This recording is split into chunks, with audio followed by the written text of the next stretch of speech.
വളരെ ചേർന്നിട്ടുള്ള ഒരു വിഷയമാണ് ത്രിയേകത്വം. അത് ഞാൻ ക്ലാസ് മുന്നോട്ട് എടുത്തു വരുമ്പം നിങ്ങൾക്കത് ബോധ്യമാകും. നമുക്ക് എല്ലാവർക്കും അതുപോലെ തന്നെയാണെന്ന് എനിക്കറിയാം. നമ്മൾ നേരത്തെ തന്നെ ധാരാളം മെറ്റീരിയൽസ് ഈ വിഷയത്തെക്കുറിച്ചുണ്ട്. നമ്മുടെ നമ്മുടെ ഷിജുമോൻ തങ്കപ്പൻ സഹോദരന് വളരെ ഡീറ്റെയിൽഡ് ആയിട്ട് എടുത്തതാണ്. പിന്നെ ഞാൻ തന്നെ എടുത്ത് കുറെ വീഡിയോകൾ യൂട്യൂബിലൊക്കെ കിടപ്പുണ്ട്. അത് നിങ്ങൾ എടുക്കാനായിട്ട് ഞാൻ പറയുന്നതല്ല. അങ്ങനെ ഒരുപാട് മെറ്റീരിയൽസ്, പലരായിട്ട് എടുത്ത മെറ്റീരിയൽസ് ഒക്കെ ഉണ്ട്. എന്നാലും ഇതെന്നും പ്രസക്തമായിട്ടുള്ള ഒരു വിഷയം തന്നെയാണ്. അതിന് രണ്ട് പ്രധാന കാരണങ്ങളുണ്ട്. ഒന്ന്, നമ്മളെ സംബന്ധിച്ച് ഇത് ഭയങ്കര ഒരു ആവേശമാണ്. ദൈവത്തിന്റെ സകല സൽഗുണങ്ങളുടെയും നമ്മുടെ രക്ഷാപദ്ധതിയോ ഇങ്ങനെ ഏത് കാര്യങ്ങൾ എടുത്താലും ദൈവത്തിന്റെ എല്ലാ ഇടപെടലിന്റെയും അടിസ്ഥാനം ത്രിയേകത്വമാണ്. അപ്പൊ അതുകൊണ്ട് ഇതിനെക്കുറിച്ച് പഠിപ്പിക്കുന്നത് എല്ലാം ഭയങ്കര എൻറിച്ചിങ് ആണ്, റിവാർഡിങ് ആണ്. ആ അർത്ഥത്തില് ഇത് ആവർത്തിച്ച് പഠിക്കേണ്ട വിഷയമായിട്ട് തന്നെ ഇരിക്കുന്നു. രണ്ടാമത്, ഏറ്റവും അധികം ആക്രമിക്കപ്പെടുന്ന ഒരു വിഷയവുമായിട്ട് ഇതിരിക്കുന്നു. കാരണം ബൈബിളിന്റെ അർത്ഥം തന്നെ ഇതിനെ ഇല്ലാതാക്കിയാൽ നശിപ്പിക്കാൻ കഴിയും എന്നുള്ള ഒരു വ്യാമോഹത്തിലാണ് അനേകര് ഇതേ കയറി പിടിക്കുന്നത്. അപ്പൊ അതുകൊണ്ട് വളരെ വളരെ പ്രധാനപ്പെട്ട ഒരു വിഷയമായിട്ടിരിക്കുന്നു.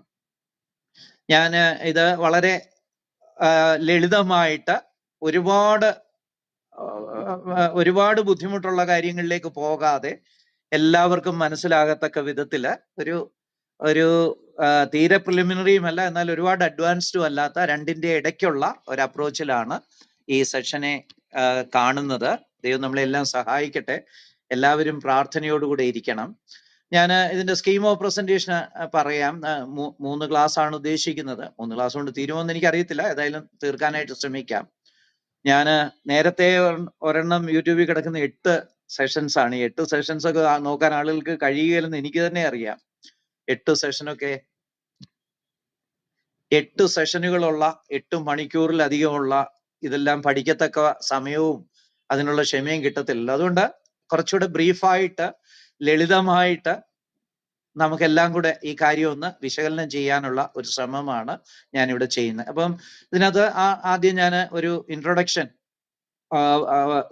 ഇൻട്രൊഡക്ടറി സെഷനായിട്ട് ആദ്യത്തെ ദിവസം കൂടുതലും അതായിരിക്കും. അതിനകത്ത് വരുന്ന ഒരു കാര്യമാണ്, എന്താണ് ക്രിസ്തീയ ഉപദേശമായ ത്രിയേകത്വം, എന്താ ഈ ത്രിയേകത്വം എന്ന് പറഞ്ഞാൽ. മൂന്നാമത്, ഒരു ത്രിയേക അസ്തിത്വം സാധ്യമാണോ, പറ്റുമോ? 3 വ്യക്തികളായിരിക്കുക, അതേസമയം തന്നെ ഒരു ബീയിങ് അല്ലെങ്കിൽ ഒരു ഏകകമായിരിക്കുക. ഇങ്ങനെ ഒരു കാര്യം പോസിബിൾ ആണോ? യുക്തിസഹമായിട്ടോ അല്ലാതെയൊക്കെ ഇത് പോസിബിൾ ആണോ? നാലാമതായിട്ട്, ത്രിയേകത്വം അംഗീകരിക്കണമെങ്കിൽ വിശ്വാസത്തിന്റെ ആവശ്യം. തീർച്ചയായിട്ടും അത് എംഫസൈസ് ചെയ്ത് തന്നെ പോകേണ്ടിയിരിക്കുന്നു.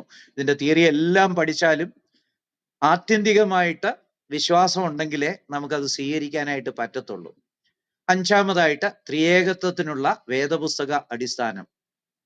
സാധാരണയൊക്കെ നമ്മൾ കേൾക്കുന്നത് ഇത് ബൈബിളിലൊന്നും ഉള്ളതല്ല എന്നൊക്കെ പറഞ്ഞ ഒരു കൂട്ടര്, രണ്ടാമതൊരു കൂട്ടര് ഈ ബൈബിളിലെ ഉപദേശമൊക്കെ തെറ്റാണ് എന്നൊക്കെ പറഞ്ഞ് രണ്ടാമതൊരു കൂട്ടർ, ഇങ്ങനെ പല കൂട്ടരെ കാണുന്നുണ്ട്. അപ്പം വേദപുസ്തകത്തിൽ ഇതിനുള്ള അടിസ്ഥാനമുണ്ടോ? വാസ്തവത്തിൽ ബൈബിൾ നിറയെ ട്രയൂണിറ്റിയാണ്. അപ്പം അതിനെക്കുറിച്ചാണ് അഞ്ചാമതായിട്ട് ഡിസ്കസ് ചെയ്യുന്നത്. ആറാമതായിട്ട്, ഈ ത്രിയേകത്വം കാരണമുള്ള ദൈവത്തിന്റെ അതുല്യത. ഈ നമ്മൾ വിശ്വസിക്കുന്ന ബൈബിൾ വെളിപ്പെടുത്തിയിരിക്കുന്ന ദൈവം അതുല്യനാണ്. അതിന്റെ ഒരു പ്രധാന കാരണം ദൈവത്വത്തിലെ ത്രിയേകത്വമാണ്. അടുത്തതായിട്ട്, ത്രിയേകത്വവും ദൈവിക സദ്ഗുണങ്ങളും. ത്രിയേകത്വം ഇല്ലായിരുന്നെങ്കിൽ ദൈവത്തിന് എന്തെങ്കിലും വാല്യൂസ്, വിർച്യൂസ് ഉണ്ടാകുമായിരുന്നുവോ? ഇല്ലെന്നുള്ളത് തന്നെയാണ്. അത് നമ്മൾ വിശദമായിട്ട് പിന്നീട് ചർച്ച ചെയ്യുന്നതാണ്. എട്ടാമതായിട്ട്, ത്രിയേകത്വവും ബൈബിളിന്റെ ഉപദേശങ്ങളും. വാസ്തവത്തിൽ ത്രിയേകത്വം ഇല്ലെങ്കിൽ പിന്നെ ബൈബിളേ ഇല്ല, ബൈബിളിന്റെ ഒരു ഉപദേശവും ഇല്ല. ത്രിയേകത്വം ഇല്ലെങ്കിൽ കന്യാജനനത്തിന് വല്ല വിലയുമുണ്ടോ? ത്രിയേകത്വം ഇല്ലെങ്കിൽ ക്രൂശീകരണത്തിന് വല്ല വിലയുമുണ്ടോ? യേശുക്രിസ്തു ദൈവമായി ആയ യേശുക്രിസ്തു മനുഷ്യനായി അവതരിച്ച് ക്രൂശിൽ മരിച്ചതുകൊണ്ടാണല്ലോ വീണ്ടെടുപ്പ് കിട്ടുന്നത്. അപ്പം ക്രൂശീകരണത്തിനോ വീണ്ടെടുപ്പിനോ രണ്ടാം വരവിനും വല്ല അർത്ഥമുണ്ടോ? ഒരു പ്രവാചകൻ മാത്രമാ രണ്ടാമത് വരുന്നുണ്ടെങ്കിൽ കാത്തിരുന്നിട്ട് ഒരു കാര്യമില്ല. അപ്പം ബൈബിൾ ഡോക്ട്രിൻസുമായിട്ടെല്ലാം ഹൈലി ഇന്റർകണക്റ്റഡ് ആണ്. അതുപോലെ ത്രിയേകത്വത്തിനെതിരെയുള്ള വിമർശനങ്ങൾ, കുറെ ചോദ്യങ്ങൾ നമ്മൾ കേൾക്കാറുണ്ട്. യോഹന്നാന്റെ സുവിശേഷം 17-ാം അധ്യായത്തില് പിതാവ് എന്നേക്കാളും വലിയവനാണെന്ന് പറഞ്ഞിരിക്കുന്നു, യേശുക്രിസ്തു ചെറിയവനല്ലേ? ഇങ്ങനെയൊക്കെയുള്ള കുറെ വിമർശനങ്ങൾ. അല്ലെങ്കിൽ മത്തായിയുടെ സുവിശേഷത്തില് യേശുക്രിസ്തുവിന് നാളും നാഴിക അറിയത്തില്ലെന്ന് പറഞ്ഞിരിക്കുന്നത്. നാളും നാഴിക അറിയാൻ മേലാത്തവൻ എങ്ങനെയാ ദൈവമാകുന്നത്? ഇങ്ങനെയൊക്കെയുള്ള കുറേയധികം വിമർശനങ്ങൾ. പിന്നെ ത്രിയേകത്തെ എതിർക്കുന്ന വിഭാഗങ്ങൾ ആരൊക്കെയാണ്? ത്രിയേകത്വത്തെ എതിർക്കുന്നവര്, അവരുടെ ലക്ഷ്യം എന്താണ്? പിന്നെ യഹോവ സാക്ഷികളുടെയും മുസ്ലിങ്ങളുടെയും വചന വ്യാഖ്യാനത്തിന്റെ ആധികാരികത. ഇവര് ഈ വചനം, ദൈവവചനമായ ബൈബിളിനെ കയറി വ്യാഖ്യാനിക്കാൻ വരുമ്പോൾ ഇവർക്ക് എന്ത് ആധികാരികതയുണ്ട്? അതാണ് നമ്മൾ ഈ ഇത്രയും കാര്യങ്ങളാണ് നമ്മൾ ഈ പ്രസന്റേഷനിൽ ചിന്തിക്കാൻ ഉദ്ദേശിക്കുന്നത്. ഇതിൽ കുറെ കാര്യങ്ങൾ ഇന്നങ്ങ് കവർ ചെയ്യാം, ബാക്കി നാളെയും പിന്നുള്ളത് മറ്റന്നാളുമായിട്ട് കവർ ചെയ്യാമെന്ന് വിചാരിക്കുന്നു. എവിടെങ്കിലും ഇടയ്ക്ക് ഞാൻ ഇച്ചിരി സ്പീഡ് കൂടി പോകുന്നെങ്കിൽ പറയുന്നതിന് കുഴപ്പമൊന്നുമില്ല, റിയാക്ട് ചെയ്യുന്നതിന് കുഴപ്പമൊന്നുമില്ല. നമ്മളെല്ലാം സഹോദരങ്ങളാണല്ലോ, നമ്മൾ ഒരുമിച്ച് കർത്താവിന്റെ വേല ചെയ്യുന്നവരാണല്ലോ. അതുകൊണ്ട് ഇടയ്ക്ക് ഇന്റർഫിയർ ചെയ്യുന്നതിനൊന്നും കുഴപ്പമില്ല. ഞാൻ എൻ്റെ കരിയറിന്റെ ആദ്യം ഒരു ടീച്ചറായിരുന്നു. അപ്പൊ അന്ന് ഞാൻ ചെയ്തിരുന്നത്, ഞാൻ പഠിപ്പിച്ചിരുന്നത് സുവോളജിയാ. കേട്ടാൽ രസം തോന്നും. അന്ന് ഞാൻ ചെയ്തിരുന്നത് ഇടയ്ക്കിടയ്ക്ക് ചോദ്യങ്ങൾ ഞാൻ എൻകറേജ് ചെയ്യുമായിരുന്നു. അപ്പൊ എനിക്ക് ആ സ്റ്റൈലുമായിട്ട് വേറെ പ്രയാസമൊന്നുമില്ല. അപ്പൊ ഇടയ്ക്ക് നിർത്തി എന്തെങ്കിലും ജെന്യുവൻ ആയിട്ടുള്ള ഡൗട്ടോ അല്ലെങ്കിൽ സ്പീഡ് കൂടുകയോ ചെയ്തോ വല്ലതും ചെയ്താൽ പറയുന്നത് നന്നായിരിക്കും. ഓക്കെ, ആമുഖത്തിലേക്ക് വരാം. The usual criticisms about triunity are from Muslims, Jehovah's Witness and Modalist and Sabellinist. മുസ്ലിങ്ങൾ, യഹോവ സാക്ഷികൾ, യേശുനാമക്കാർ എന്നിവരിൽ നിന്നുള്ളതാണ് ത്രിയേകത്വത്തെ കുറിച്ചുള്ള പതിവ് വിമർശനങ്ങൾ. മുസ്ലിംസിനെ കുറിച്ച് നമ്മൾ പറയേണ്ട, നമ്മൾ ഈ ഗ്രൂപ്പിൽ ധാരാളമായിട്ട് ചർച്ച ചെയ്യുന്നതാണ്. അവർക്ക് ബൈബിള് പഠിപ്പിക്കുന്ന ത്രിയേകത്വം എന്താന്ന് പോലും അറിയത്തില്ല. മറിയയും ഈസായും അതുപോലെ പിതാവും ചേർന്ന്, യഹോവയും ചേർന്നാണ് ത്രിയേകത്വം എന്നും പറഞ്ഞാണ് അവരുടെ ഏറ്റവും ഒതന്റിക് ബുക്ക് എന്ന് അവർ പറയുന്ന ഖുറാനിൽ പോലും ത്രിയേകത്വത്തെ കുറിച്ചുള്ള സൂചനകൾ നമ്മൾ കാണും. അപ്പൊ അത് വെറും അബദ്ധ ജഡിലമാണ്. അവരുടെ ഗ്രന്ഥം മാത്രമല്ല, അവരുടെ വ്യാഖ്യാനവും വാദങ്ങളും ഒക്കെ തന്നെ അബദ്ധ ജഡിലമാണ്. അതുപോലെ തന്നെയാണ് യഹോവ വിറ്റ്നസസ്. ഇവരുടെ കാര്യം വളരെ രസമാണ്. ഇവര് 2 ബൈബിളുകൾ ഇവർ ഔദ്യോഗികമായിട്ട് ഇറക്കുന്നുണ്ട്. ഈ 2 ബൈബിളും എല്ലാ 10 വർഷത്തിലും അവർ പുതുക്കുന്നുണ്ട്. പ്രത്യേകിച്ച് KIT അവരെല്ലാ 10 വർഷവും പുതുക്കുന്നുണ്ട്. അതില് എല്ലാ തവണയും ത്രിയേകത്വം സംബന്ധിച്ച വാക്യങ്ങൾ മോഡിഫൈ ചെയ്തുകൊണ്ടിരിക്കുക. 1950 എഡീഷൻ എടുത്താൽ അതും 60 എഡീഷൻ എടുത്താൽ അതുമായിട്ട് ഒരുപാട് വ്യത്യാസം കാണും. 60 70 വ്യത്യാസം കാണും. ഇങ്ങനെ എങ്ങനെങ്കിലും ഈ ത്രിയേകത്തെ ഒന്ന് മായ്ച്ചു കളയണം, ഇല്ലായ്മ ചെയ്യണമെന്നുള്ള മട്ടില് വളരെ കഷ്ടപ്പെട്ടുകൊണ്ടിരിക്കുന്ന ഒരു കൂട്ടരാണ് അവര്. പിന്നുള്ളത് യേശുനാമക്കാർ അല്ലെങ്കിൽ മോഡലിസ്റ്റുകൾ, അല്ലെങ്കിൽ സബലിനിസ് എന്ന് പറയുന്നവർ. ഇത് 2-ാം നൂറ്റാണ്ടിൽ ജീവിച്ചിരുന്ന സബല്ലസ് എന്ന് പറഞ്ഞ ഒരാളിന്റെ തിയോളജിയെ തുടർന്നുള്ള പല കാലങ്ങളിൽ പലരും അതിനെ ഏറ്റെടുത്ത് മുന്നോട്ട് കൊണ്ടുപോകുന്ന ഒരിതാണ് ഈ യേശുനാമക്കാരെന്ന് പറയുന്നത്. അവര് പറയുന്നത് പിതാവും പുത്രനും പരിശുദ്ധാത്മാവും ഒക്കെ ഒരേ വ്യക്തിയാണ്. ഓരോ സാഹചര്യം അനുസരിച്ച് വിവിധ വേഷം കെട്ടി നമ്മുടെ മുന്നിൽ വരുന്നു എന്നേ ഉള്ളൂ, അല്ലാതെ ത്രിയേകത്വം ഒന്നും ഇല്ല എന്നാണ് അവർ പറയുന്നത്. അപ്പം ഈ 3 കൂട്ടരാണ് പ്രധാനമായിട്ടും ഇതിനെ എതിർക്കുന്നത്. പിന്നെ 4മതൊരു കൂട്ടർ ഇതുപോലെ പ്രധാനമാണ്, നിരീശ്വരന്മാര്. ഈ ചന്ദ്രപ്രകാശത്തില് കഴുത്തു മുറിച്ച കോഴി ഓടി നടക്കുന്നത് പോലെ എന്താ പറയുന്നെന്ന് പോലും അറിയാൻ മേലാത്ത ഒരു കൂട്ടരാണ് അവര്. അവരും ഇടയ്ക്ക് കയറി ത്രിയേകത്വത്തെയൊക്കെ ടച്ച് ചെയ്യാൻ നോക്കാറുണ്ട്. അങ്ങാടിയാണോ പച്ചമരുന്നാണോ എന്നറിയാതാണ് അവർ ചെയ്യുന്നതെന്ന് മാത്രം. ഓക്കെ, ഇനിയും ത്രിയേകത്വം എന്നത് മുഴുവൻ ബൈബിളിന്റെയും പഠിപ്പിക്കലുകളെ അടിസ്ഥാനമാക്കിയുള്ള ഒരു ഉപദേശമാണ്. ബൈബിള് ഒരു കോമ്പോസിറ്റ് റെവലേഷൻ ആണ്. ബൈബിള് ഒറ്റ റെവലേഷനാണ് എന്ന് പറഞ്ഞാൽ മുസ്ലിംസ് പറയുന്ന പോലെ 50,000 വർഷം മുമ്പേ സ്വർഗത്തിൽ എഴുതി വെച്ചേച്ച് മുഹമ്മദിന്റെ കാലത്ത് ഇങ്ങോട്ട് കെട്ടിയിറക്കി കൊടുത്തതാ എന്ന് പറയുന്നത് പോലൊന്നും അല്ല. കെട്ടിയിറക്കി കൊടുത്തത് തന്നെ പല കാലത്തിലാ. അപ്പൊ ഒരു പുസ്തകം പലതായിട്ട് എങ്ങനെയാ മുറിച്ചിട്ട് കെട്ടിയിറക്കി കൊടുത്തതാണോ എന്നൊക്കെയുള്ള സംശയം നമുക്കുണ്ടാകും. പക്ഷെ ബൈബിളിനെ സംബന്ധിച്ച് ഇത് 1500 വർഷത്തിനിടയ്ക്ക് 40ഓളം ഓതേഴ്സ് 3 ഭൂഖണ്ഡങ്ങളിലിരുന്ന് എഴുതിയതാ. ഈ എഴുത്തുകാർ തന്നെ പല ക്വാളിഫിക്കേഷൻ ഉള്ളവരാണ്, പല ബാക്ക്ഗ്രൗണ്ട് ഉള്ളവരാണ്, അങ്ങനെ വ്യത്യസ്തരാണ്. പക്ഷേ ഈ ബൈബിളിന്റെ ഉപദേശം മുഴുവനും കൂടെ ഒരൊറ്റ ഡോക്ട്രിനാണ്. ഈ ബൈബിളിലെ ഏതെങ്കിലും ഒന്ന് നമുക്ക് മുറിച്ചു മാറ്റാനോ വേണ്ടെന്ന് വയ്ക്കാനോ പറ്റത്തില്ല. അത് മുഴുവനും കൂടെ ഒരൊറ്റ റെവലേഷൻ, ഒരൊറ്റ വെളിപ്പാടാണ്. അപ്പം ഈ ബൈബിളിനെ അങ്ങനെ ഒരു കോമ്പസിറ്റ് റെവലേഷനായിട്ട് തന്നെ കാണണം, അല്ലെങ്കിൽ ഒരു റെവലേഷനായിട്ട് കണ്ടു തന്നെ വേണം ഓരോ ഉപദേശങ്ങളും പഠിക്കാനായിട്ട്. അല്ലാതെ ഏതെങ്കിലും ഒരു ഭാഗം അടർത്തിയെടുത്തിട്ട് ഒരു ഉപദേശം സ്ഥാപിക്കാൻ പോയാൽ ആകെ കുഴപ്പമാണ്. അപ്പൊ അങ്ങനെ വരുമ്പോ എന്തായി ഉപദേശങ്ങൾ എന്ന് പറഞ്ഞാല് നമ്മള് ഉപദേശങ്ങൾ എന്ന് പറഞ്ഞാല് വേദപുസ്തകത്തിലെ ഏത് വിഷയത്തിലെ ഉപദേശം ഇത് തന്നെയാണ്. നമുക്ക് വേദപുസ്തകത്തിലെ ഉപദേശങ്ങളിലേക്ക് വരാം. ഒരു പ്രത്യേക വിഷയത്തിലെ എല്ലാ വാക്യങ്ങളും വിശകലനം ചെയ്ത ശേഷം ഏതെങ്കിലും ഒരു വാക്യത്തോട് മമതയോ വിരോധമോ കാണിക്കാതെ ഉണ്ടാക്കുന്ന ഒരു പൊതു തത്വമാണ് ബൈബിൾ ഉപദേശം. Biblical doctrine is a generalisation made after analyzing all the verses on a particular subject without any bias to or against any of the verses. ഒരു വിഷയത്തെക്കുറിച്ച് പറയുന്ന എല്ലാ വേദഭാഗങ്ങളും പരിഗണിച്ച് അതിലേതെങ്കിലും ഒരു വാക്യത്തോട് ഒരു പ്രത്യേക മമതയോ വിരോധമോ കാണിക്കാതെ ഉണ്ടാക്കുന്ന ഒരു ജനറലൈസേഷനാണ് ബിബ്ലിക്കൽ ഡോക്ട്രിൻ. ഇനി ഞാൻ സ്റ്റാറ്റിസ്റ്റിക്സിൽ നിന്ന് ഒരു ഉദാഹരണം പറഞ്ഞാൽ, ഒരു സ്കാറ്റർ ഡയഗ്രാം, ഒരു ഗ്രാഫ് വരയ്ക്കുന്നത് പോലെ ഒരു ഗ്രാഫ് പേപ്പറിൽ പല പോയിന്റ്സ് ഇങ്ങനെ അടയാളപ്പെടുത്തി ഇടുന്നു. എന്നിട്ട് ഒന്നിനോടും പ്രത്യേക മമതയോ അനീതിയോ കാണിക്കാതെ അതിന് നടുക്കൂടെ ഒരു രേഖ വരയ്ക്കുന്നു. അതാണ് ഒരു സ്കാറ്റർ ഡയഗ്രാം ആയിട്ടിരിക്കുന്നത്. എന്ന് പറഞ്ഞതുപോലാണ് ബൈബിളിലെ ഡോക്ട്രിൻ ഫോർമേഷൻ. ഞാൻ ഈ ഡോക്ട്രിനെ കുറിച്ചൊക്കെ ഇങ്ങനെ പറഞ്ഞു പോകുന്നത് ത്രിയേകത്വ ഒരു ഇമ്പോർട്ടൻറ്റ്, ഒരു കോർ ഡോക്ട്രിനാണ്, ഒരു പ്രധാനപ്പെട്ട ഡോക്ട്രിനാണ്. അപ്പൊ ഈ ഡോക്ട്രിൻ എന്താണെന്നൊരു ധാരണ കിട്ടിയാൽ നമുക്ക് കുറച്ചുകൂടെ എളുപ്പം അപ്രീഷിയേറ്റ് ചെയ്യാനായിട്ട് പറ്റും. എന്തുകൊണ്ട് ഈ ഡോക്ട്രിൻ ഉണ്ടാക്കിയിരിക്കുന്നു? ബൈബിളില് ത്രിയേകത്വം എന്നൊരു പദം പോലും ഇല്ലല്ലോ എന്നൊക്കെ പറയാറുണ്ടല്ലോ. അപ്പൊ അതിനൊക്കെ ഉത്തരം കണ്ടെത്തണമെങ്കിൽ എന്താണ് ഒരു ഡോക്ട്രിൻ എന്ന് നമ്മൾ മനസ്സിലാക്കണം. അപ്പോൾ ഇതൊരു പൊതു തത്വമാണ്.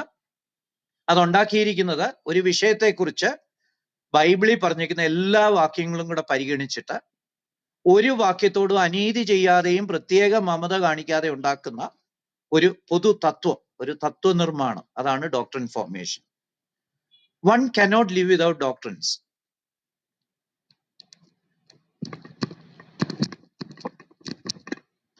ഒരാൾക്ക് ഡോക്ട്രിൻസ് ഇല്ലാതെ ജീവിക്കാൻ പറ്റത്തില്ല. One cannot live without doctrines. Doctrines ഇല്ലാതെ ഒരാൾക്ക് ജീവിക്കാനേ പറ്റുകയില്ല. അതെന്താ കാരണം? എനിക്കൊരു ഡോക്ട്രിനും വേണ്ട എന്ന് പറയുന്നത് പോലും ഒരു ഡോക്ട്രിനാണ്. അല്ലെ ഒരു ഡോക്ട്രിൻ ഉണ്ടാക്കാൻ പാടില്ല എന്ന് പറയുന്നത് പോലും ഒരു ഡോക്ട്രിനാണ്. അപ്പൊ ഒരു ഡോക്ട്രിനും ഇല്ലാതെ ഒരാൾക്കും ജീവിക്കാൻ പറ്റത്തില്ല. അത് തന്നെ ഒരു ഡോക്ട്രിനായിട്ട് മാറും. അപ്പൊ ഈ ഡോക്ട്രിൻ ഫോർമേഷൻ എന്ന് പറയുന്നത് അത്യാവശ്യമാണ്. ഇത് നമുക്ക് ഒഴിവാക്കാൻ പറ്റില്ല. അപ്പം ത്രിത്വത്തിന്റെ ഡോക്ട്രിൻ ഉണ്ടാക്കിയിരിക്കുന്ന വളരെ അത്യാവശ്യമായിട്ടുള്ള ഒരു കാര്യമാണ്, വളരെ പ്രയോജനകരമായിട്ടൊരു കാര്യമാണ്, ഒഴിവാക്കാൻ മേലാത്ത ഒരു കാര്യമാണ്. കാരണം ഡോക്ട്രിൻസ് ഉണ്ടാക്കാതെ ഒരാൾക്ക് ജീവിക്കാനായിട്ട് പറ്റത്തില്ല. അതിന്റെ ഒരു കാരണം എന്നാന്ന് ചോദിച്ചാൽ, it is not possible to study all the verses in the Bible independently and remember all. ബൈബിളിലെ എല്ലാ വാക്യങ്ങളും ഒന്നൊന്നായിട്ട് പഠിക്കാനും എല്ലാം ഓർമ്മിച്ചിരിക്കാനും പറ്റത്തില്ല. 31,000-ഓളം വാക്യങ്ങള് എല്ലാം ഇൻഡിപെൻഡന്റ് ആയിട്ട് പഠിച്ചിട്ട് എല്ലാം ഓർത്തിരിക്കുക എന്ന് പറയുന്നത് ഇമ്പോസിബിളാണ്. അതേസമയം വാക്യങ്ങൾ വിഷയ സമാനതയെ അടിസ്ഥാനമാക്കി ഏതാനും ഗ്രൂപ്പുകളായിട്ട് തിരിച്ചാൽ ബൈബിളിനെ കുറിച്ച് ന്യായമായ അറിവുണ്ടാക്കുവാൻ ആ ഗ്രൂപ്പുകളുടെ പ്രത്യേകതകൾ ഓർമ്മിച്ചാൽ മതി. ഇപ്പൊ കന്യാജനനവുമായിട്ട് ബന്ധപ്പെട്ട ബൈബിളിലെ വാക്യങ്ങളെല്ലാം ഒരു ഗ്രൂപ്പ് ആക്കുക, എന്നിട്ട് അതെല്ലാം കൂടെ ചേർത്തൊന്ന് വിശകലനം ചെയ്താൽ നമുക്ക് ആ വിഷയത്തെക്കുറിച്ച് ഒരു ഐഡിയ കിട്ടും. അങ്ങനെ കിട്ടിയാൽ പിന്നെ പഠിക്കാൻ എളുപ്പമാണ്. അതുകൊണ്ടാണ് ഈ ത്രിയേകത്വം പോലുള്ള ഡോക്ട്രിൻസ് ഉണ്ടാക്കാനായിട്ട് അനേക നൂറ്റാണ്ടുകൾക്ക് മുമ്പ് പോലും അനേക ഭക്തന്മാര് അവരുടെ ജീവിതം തന്നെ ഒഴിഞ്ഞു വെച്ചത്. അപ്പം ഒരു വിഷയത്തെ സംബന്ധിച്ച വാക്യങ്ങളെല്ലാം എടുത്ത് ഒരു ഗ്രൂപ്പാക്കി മാറ്റുക, എന്നിട്ട് ആ ഗ്രൂപ്പിലുള്ള അന്യോന്യം വാക്യങ്ങൾ തമ്മിൽ കമ്പയർ ചെയ്യുകയും ബന്ധങ്ങളൊക്കെ വർക്കൗട്ട് ചെയ്യുകയും ചെയ്തിട്ട് ഒരു ജനറലൈസേഷൻ, ഒരു പൊതു തത്വം ഉണ്ടാക്കുമ്പം തന്നെ ആ വിഷയത്തെക്കുറിച്ച് നമ്മൾ പഠിച്ചിരിക്കും. ഇനിയും ഇത് സാധാരണ ചെയ്യുന്ന ഒരു കാര്യമാണ്, ഇതെല്ലാ ഡിസിപ്ലിനും ചെയ്യുന്നതാണ്. ഒരു ഉദാഹരണം പറഞ്ഞാല്, it is like classifying the elements in the periodic table or classification of millions of animals into a species, genus, class, phylum, etc. for the ease of study. പഠനത്തിന്റെ എളുപ്പത്തിനായിട്ട് ആവർത്തന പട്ടികയിലെ പീരിയോഡിക് ടേബിളിലെ ഘടകങ്ങളെ വർഗീകരിക്കുകയോ അതിനെ പല ക്ലാസ് ആയിട്ടും പീരീഡ്സ് ആയിട്ടും ഒക്കെ divide ചെയ്യുമല്ലോ എന്ന് പറഞ്ഞതുപോലെയോ, അല്ലെങ്കിൽ ദശലക്ഷക്കണക്കിന് മൃഗങ്ങളെയും സസ്യങ്ങളെയും സ്പീഷീസ്, ജനുസ്, ക്ലാസ്, ഫൈലം തുടങ്ങിയവയായി വർഗീകരിക്കുകയൊക്കെ ചെയ്യുന്നത് പോലെയാണ് ഈ ഡോക്ട്രിൻ ഫോർമേഷൻ. അതായത് ശാസ്ത്രത്തിൽ വളരെ വൈഡായിട്ട് ഉപയോഗിക്കുന്ന ഒരു മാർഗമാണ് ഡോക്ട്രിൻ ഫോർമേഷൻ. അല്ലെങ്കിൽ വർഗീകരണം നടത്തി ഒരു ഗ്രൂപ്പ് ആക്കി മാറ്റി ആ ഗ്രൂപ്പിനെ കുറിച്ച് പഠിക്കുക. അതൊരു സാധാരണ ഒരു സ്ട്രാറ്റജിയാണ്. തിരുവെഴുത്തുകളെ ഉപദേശങ്ങളായി ക്രമീകരിക്കാൻ ബൈബിൾ കൽപ്പിക്കുന്നുണ്ട്. Bible provide for ordering the scripture into doctrines. അനേക സ്ഥലങ്ങളിൽ ഈ ഡോക്ട്രിൻ എന്നുള്ള പദം നമ്മൾ കാണുന്നുണ്ട്. മത്തായി 15:9, എഫീഷ്യൻസ് 4:14, 1 തിമോഥെയോസ് 1:10, 4:1, 6, 13, 16, 5:17, 6:1, 4, 2 തിമോഥെയോസ് 3:10, 16. ഈ 2 തിമോഥെയോസ് 3:16 വാക്യം, തിമോഥെയോസ് ഒരു എക്സ്പേർട്ടായി ഡോക്ടറിനെ സംബന്ധിച്ച് ഒരുപാട് കാര്യങ്ങൾ പറയുന്നുണ്ട്. അപ്പൊ അതുകൊണ്ട് നമുക്ക് 2 തിമോഥെയോസ് 3:16 ഒന്ന് നോക്കിപ്പോകുന്നത് നല്ലതായിരിക്കും. ഡോക്ടറിന്റെ പ്രാധാന്യത്തെ കുറിച്ച് നമുക്ക് അവിടെ ഒരു ധാരണ കിട്ടും. 16ഉം 17ഉം വായിക്കാം. എല്ലാ തിരുവെഴുത്തും ദൈവശ്വാസീയമാകയാൽ ദൈവത്തിന്റെ മനുഷ്യൻ സകല സൽപ്രവൃത്തിക്കും വക പ്രാപിച്ച് തികഞ്ഞവനാകേണ്ടതിന് ഉപദേശത്തിനും ശാസനത്തിനും ഗുണീകരണത്തിനും നീതിയിലെ അഭ്യാസത്തിനും പ്രയോജനമുള്ളതാകുന്നു. എല്ലാ വചനങ്ങളും ഡോക്ട്രിൻ ഫോർമേഷന് പ്രയോജനമുള്ളതാണ് എന്ന് പറഞ്ഞാൽ എല്ലാ വചനങ്ങളും ഉപയോഗിച്ച് ഡോക്ട്രിൻ ഫോം ചെയ്യുക എന്നുള്ളത് ദൈവത്തിന്റെ ഒരു ഇഷ്ടമാണ്. എല്ലാ തിരുവെഴുത്തും അത് കഴിഞ്ഞ് പറയുക ഉപദേശത്തിനും ശാസ്ത്രത്തിനും ശാസനത്തിനും ഗുണീകരണത്തിനും ഒക്കെ നല്ലതാണ്. അപ്പം തിരുവചനത്തിലെ എല്ലാ വചനങ്ങളുടെയും അടിസ്ഥാനത്തില് ഡോക്ട്രിൻസ് ഫോം ചെയ്യണമെന്ന് തിരുവചനം തന്നെ പ്രതീക്ഷിക്കുന്നുണ്ട്. എന്നിട്ട് അതനുസരിച്ച് ജീവിക്കുകയും വേണം. എബ്രായർ 6:2 നമ്മൾ കാണുന്നുണ്ട്. ഇങ്ങനെ പല വാക്യങ്ങളുണ്ട്. ബൈബിളില് ഡോക്ട്രിൻ എന്നുള്ള പദം ആവർത്തിച്ച് പറഞ്ഞിട്ടുണ്ട്. അപ്പൊ തിരുവെഴുത്തുകളെ ഉപദേശങ്ങളായി ക്രമീകരിക്കാൻ ബൈബിൾ കൽപ്പിച്ചിട്ടുണ്ട്. അതുകൊണ്ട് നമ്മൾ അത് അനുസരിക്കേണ്ടതാണ്. അതുപോലെ ദൈവത്തിന്റെ കൽപ്പനകൾ ചിട്ടപ്പെടുത്തിയതാണ് ഉപദേശങ്ങൾ. ദൈവത്തെ അനുസരിക്കുക എന്ന് പറഞ്ഞാൽ ദൈവത്തിന്റെ ഉപദേശങ്ങൾക്ക് അനുസൃതമായി ജീവിക്കുക എന്നുള്ളതാണ്. ഈ ഉപദേശങ്ങള് സ്വീകരിച്ച് മനസ്സിലാക്കി സ്വീകരിച്ച് അതനുസരിച്ച് ജീവിതം നയിക്കുക, അതാ ഒരു വിശ്വാസ ജീവിതം. നിങ്ങളൊരു നല്ല ജീവിതം നയിക്കുകയാണെങ്കിൽ അതിന്റെ അർത്ഥം നിങ്ങൾ ദൈവത്തിന്റെ ഉപദേശങ്ങളെ പിന്തുടരുകയാണ് എന്നുള്ളതാണ്. ഉപദേശവും ജീവിതവും ഒരു പക്ഷിയുടെ 2 ചിറക് പോലാണ്. ജീവിതം വേണം, ഉപദേശം വേണം. ഒന്നില്ലാതെ മറ്റൊന്നും പറ്റത്തില്ല. ഒരാൾക്ക് ശരിയായ ഉപദേശമില്ലാതെ നന്നായി ജീവിക്കാൻ കഴിയുകയില്ല. നല്ല ജീവിതം ഇല്ലെങ്കിൽ ശരിയായ ഉപദേശവും ഇല്ല. തോന്നിയ പോലെ ജീവിച്ചേച്ച് എന്റെ ഉപദേശം നല്ലതാണ്, ഞാൻ വലിയ എക്സ്പേർട്ടാണെന്നൊന്നും പറഞ്ഞിട്ട് ഒരു കാര്യവുമില്ല.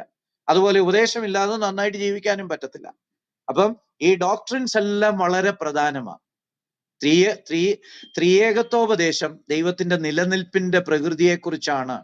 Doctrine of triunity is about the nature of the being of God. ദൈവത്തിന്റെ നിലനിൽപ്പ്. ഈ ബീയിങ് എന്നുള്ള പദം ഒരു philosophical ടെർമിനോളജിയാണ്.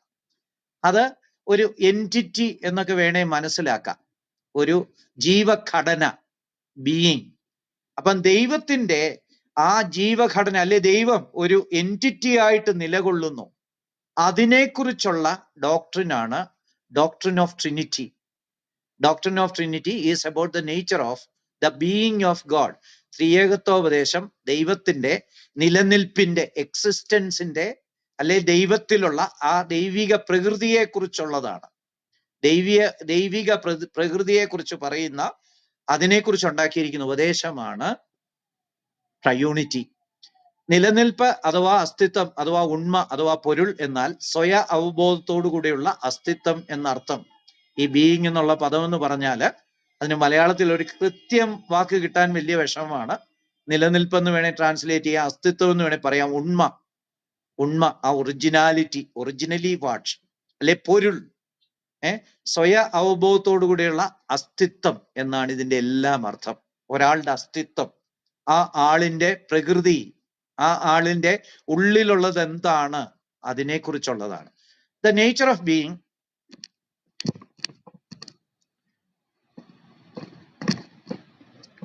The nature of being determines everything about God, including his character, thought and action.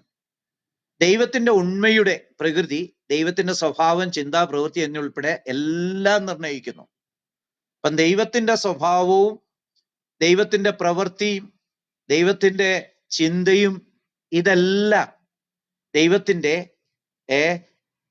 ട്രയൂണിറ്റിയുമായിട്ട് ലിങ്ക്ഡാ, ദൈവത്തിന്റെ നിലനിൽപ്പുമായിട്ട് ലിങ്ക്ഡാ, ബീയിങ്ങുമായിട്ട് ലിങ്ക്ഡാ.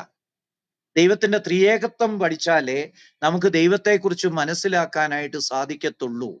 അപ്പം ഏതൊരു ഡോക്ടറിനും നമുക്ക് വളരെ അത്യാവശ്യമായിരിക്കുന്നത് പോലെ ത്രിയേകത്വത്തെക്കുറിച്ച് അറിയുന്നത് ദൈവത്തെ അറിയാനായിട്ട് അനിവാര്യമാണ്. ഇത് ഒഴിവാക്കാൻ കഴിയാത്ത ഒരു കാര്യമാണ്. ഞാൻ നേരത്തെ പറയേണ്ട ഒരു കാര്യം പറയാൻ മറന്നുപോയി. സാധാരണ നമ്മൾ ലൂസായിട്ട് ട്രിനിറ്റി എന്നുള്ള പദം ഉപയോഗിക്കാറുണ്ട്, അതിൽ തെറ്റൊന്നുമില്ല. പക്ഷെ കുറച്ചുകൂടെ അപ്രോപ്രിയേറ്റ് ആയിട്ട് ചേരുന്ന പദം ട്രയൂണിറ്റി ആയിരിക്കും. ത്രിയേകത്വം, ട്രയൂണിറ്റി, ത്രിയേകത്വം, അതായിരിക്കും കുറച്ചുകൂടെ സ്യൂട്ടബിൾ ആയിട്ടുള്ള, അപ്രോപ്രിയേറ്റ് ആയിട്ടുള്ള പദം. ഓക്കെ, അപ്പം ദൈവത്തിന്റെ ഉണ്മയുടെ പ്രവൃത്തി, ദൈവത്തിന്റെ സ്വഭാവം, ചിന്ത, പ്രവൃത്തി എന്നിവയുൾപ്പെടെ എല്ലാം നിർണ്ണയിക്കുന്നു. ദൈവത്തിന്റെ സകല കാര്യങ്ങളും കുടികൊള്ളുന്നത് ദൈവത്തിന്റെ ത്രിയേകത്വത്തിലാണ്. അതായത് മാനവജാതി പാപികളായി അവർക്ക് വേണ്ടി ഒരു രക്ഷകനെ അയക്കണം. ഒരു മനുഷ്യനെ രക്ഷകനായിട്ട് അയച്ചാൽ കാര്യമില്ല, കാരണം അവനും അതുപോലെ പാപിയാ. അപ്പൊ അതുകൊണ്ട് ദൈവം മനുഷ്യനായിട്ട് അവതരിച്ചാലേ പറ്റത്തുള്ളൂ. അതിൽ കുറഞ്ഞ ഒരു റെമഡിയും പാപത്തിനില്ല. കാരണം നിത്യശിക്ഷയാണ്. നിത്യശിക്ഷ പരിഹരിക്കണമെങ്കിൽ അതിന് പറ്റിയ ഒരാൾ ദൈവം മനുഷ്യനായിട്ട് അവതരിച്ചേ മതിയാകുമായിരുന്നുള്ളൂ. അപ്പം ഈ ട്രയൂണിറ്റി ഇല്ലായിരുന്നെങ്കിൽ എങ്ങനെ എക്സ്പ്ലെയിൻ ചെയ്യാൻ പറ്റും? It is impossible. അതായത് ദൈവം തന്നെ മനുഷ്യനായി അവതരിച്ച് മനുഷ്യന്റെ ശിക്ഷ അഡിക്വേറ്റ് ആയിട്ട് കോമ്പൻസേറ്റ് ചെയ്യണം. ഈ അഡിക്വേറ്റ് ആയിട്ട് കോമ്പൻസേറ്റ് ചെയ്യാന്ന് പറയുന്നത് വളരെ പ്രധാനമാണ്. നമ്മുടെ ഇന്നത്തെ നിയമസംഹിതകളിലെല്ലാം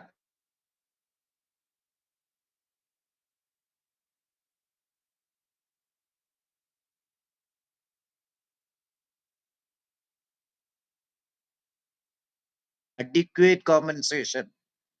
അപ്പൊ ഒരു തെറ്റിന് പരിഹാരം വരുത്തണമെങ്കിൽ അഡിക്വേറ്റ് കോമ്പൻസേഷൻ കൊടുത്തേ പറ്റൂ. അപ്പം നിത്യശിക്ഷാവിധിക്ക് അർഹനായ മനുഷ്യന്റെ ശിക്ഷയ്ക്ക് അഡിക്വേറ്റ് ആയിട്ട് കോമ്പൻസേറ്റ് ചെയ്യണമെങ്കിൽ വേറൊരു മനുഷ്യൻ മരിച്ചാൽ പറ്റത്തില്ലായിരുന്നു. അത് അഡിക്വേറ്റ് ആകത്തില്ല. അതുകൊണ്ടാണ് ദൈവം മനുഷ്യനായിട്ട് അവതരിക്കേണ്ടി വന്നത്. പക്ഷെ ഞാൻ പറഞ്ഞു വരുന്ന കാര്യം അതല്ല, ഞാൻ കൂട്ടത്തിൽ അങ്ങ് പറഞ്ഞതേ ഉള്ളൂ. ഒരു അഡിക്വേറ്റ് കോമ്പൻസേഷന് വേണ്ടി ദൈവം മനുഷ്യനായിട്ട് അവതരിക്കണമെങ്കിൽ ട്രയൂണിറ്റി ഇല്ലായിരുന്നു എങ്കിൽ അത് കഴിയുമായിരുന്നില്ല. അപ്പം ദൈവം അതനുസരിച്ച് ട്രയൂണിറ്റി ഡിസൈൻ ചെയ്തതോ അല്ലെങ്കിൽ അതനുസരിച്ച് എഴുതി വെച്ചതാന്നുള്ള അർത്ഥത്തിലല്ല. ട്രയൂൺ ഗോഡ് ആയതുകൊണ്ടാണ് ഒരു സൃഷ്ടി തന്നെ പോസിബിൾ ആയിരിക്കുന്നത്. നമ്മൾ പിന്നീട് അതിലേക്ക് വരും. ഒരു സൃഷ്ടി തന്നെ പോസിബിൾ ആയിരിക്കുന്ന ട്രയൂൺ ഗോഡ് ആയതുകൊണ്ടാണ്. അതുപോലെ ഒരു റിഡംഷൻ പോസിബിൾ ആയിരിക്കുന്നത് ദൈവം മനുഷ്യനായിട്ട് അവതരിച്ച് മനുഷ്യപാപത്തിന് മോചനം ഉണ്ടാക്കുക എന്നുള്ളൊരു കാര്യം തന്നെ പോസിബിൾ ആയിരിക്കുന്നത് ട്രിനിറ്റി കാരണമാണ്. ഞാൻ സൃഷ്ടി നടക്കണമെങ്കിൽ തന്നെ, നമ്മൾ എക്സിസ്റ്റ് ചെയ്യണമെങ്കിൽ തന്നെ ട്രിനിറ്റി ഉണ്ടായിരിക്കണമെന്ന് പറഞ്ഞായിരുന്നല്ലോ. അതിന്റെ കാരണം എന്നാന്ന് ചോദിച്ചാല് ദൈവത്തിന് പുതിയതായിട്ട് ഒരു കാര്യം അക്വയർ ചെയ്യാൻ പറ്റത്തില്ല. ഒരു ഗ്രാജുവേറ്റിംഗ് കോഡ് പറ്റത്തില്ല. God has to be perfect in his nature eternally. അല്ലാതെ ദൈവത്തിന് ഒരു യൂണിവേഴ്സിറ്റി പോയി പഠിച്ചിട്ട് കുറെ കാര്യങ്ങൾ പഠിക്കാനും പുതിയൊരു കാര്യം ചെയ്യാനൊന്നും പറ്റത്തില്ല. അങ്ങനെയാണെങ്കിൽ ദൈവം സൃഷ്ടി എന്നുള്ള ഒരു കാര്യം ചെയ്യാൻ എന്താ കാരണം? അതിന്റെ കാരണം ദൈവം ത്രിയേകത്വത്തിൽ റിവീല് ചെയ്തുകൊണ്ടിരിക്കുക. എല്ലാ ദിവസവും ഇങ്ങനെ റിവീൽ ചെയ്തുകൊണ്ടിരിക്കുക. എല്ലാ ദിവസവും ആണോ? എല്ലാ മോമെന്റും ആണോ? മോമെന്റിനെ നമുക്ക് എത്ര ചെറുതായിട്ട് ഡിവൈഡ് ചെയ്യാം, അത്രയും ചെറുതായിട്ട് ഡിവൈഡ് ചെയ്താലും ആ സമയത്തിന്റെ ഏകകത്തിലൊക്കെ ട്രയൂണിറ്റിയിൽ ഇങ്ങനെ റെവലേഷൻ നടന്നുകൊണ്ടിരിക്കുക. എപ്പോഴും റിവീൽ ചെയ്തുകൊണ്ടിരിക്കുക.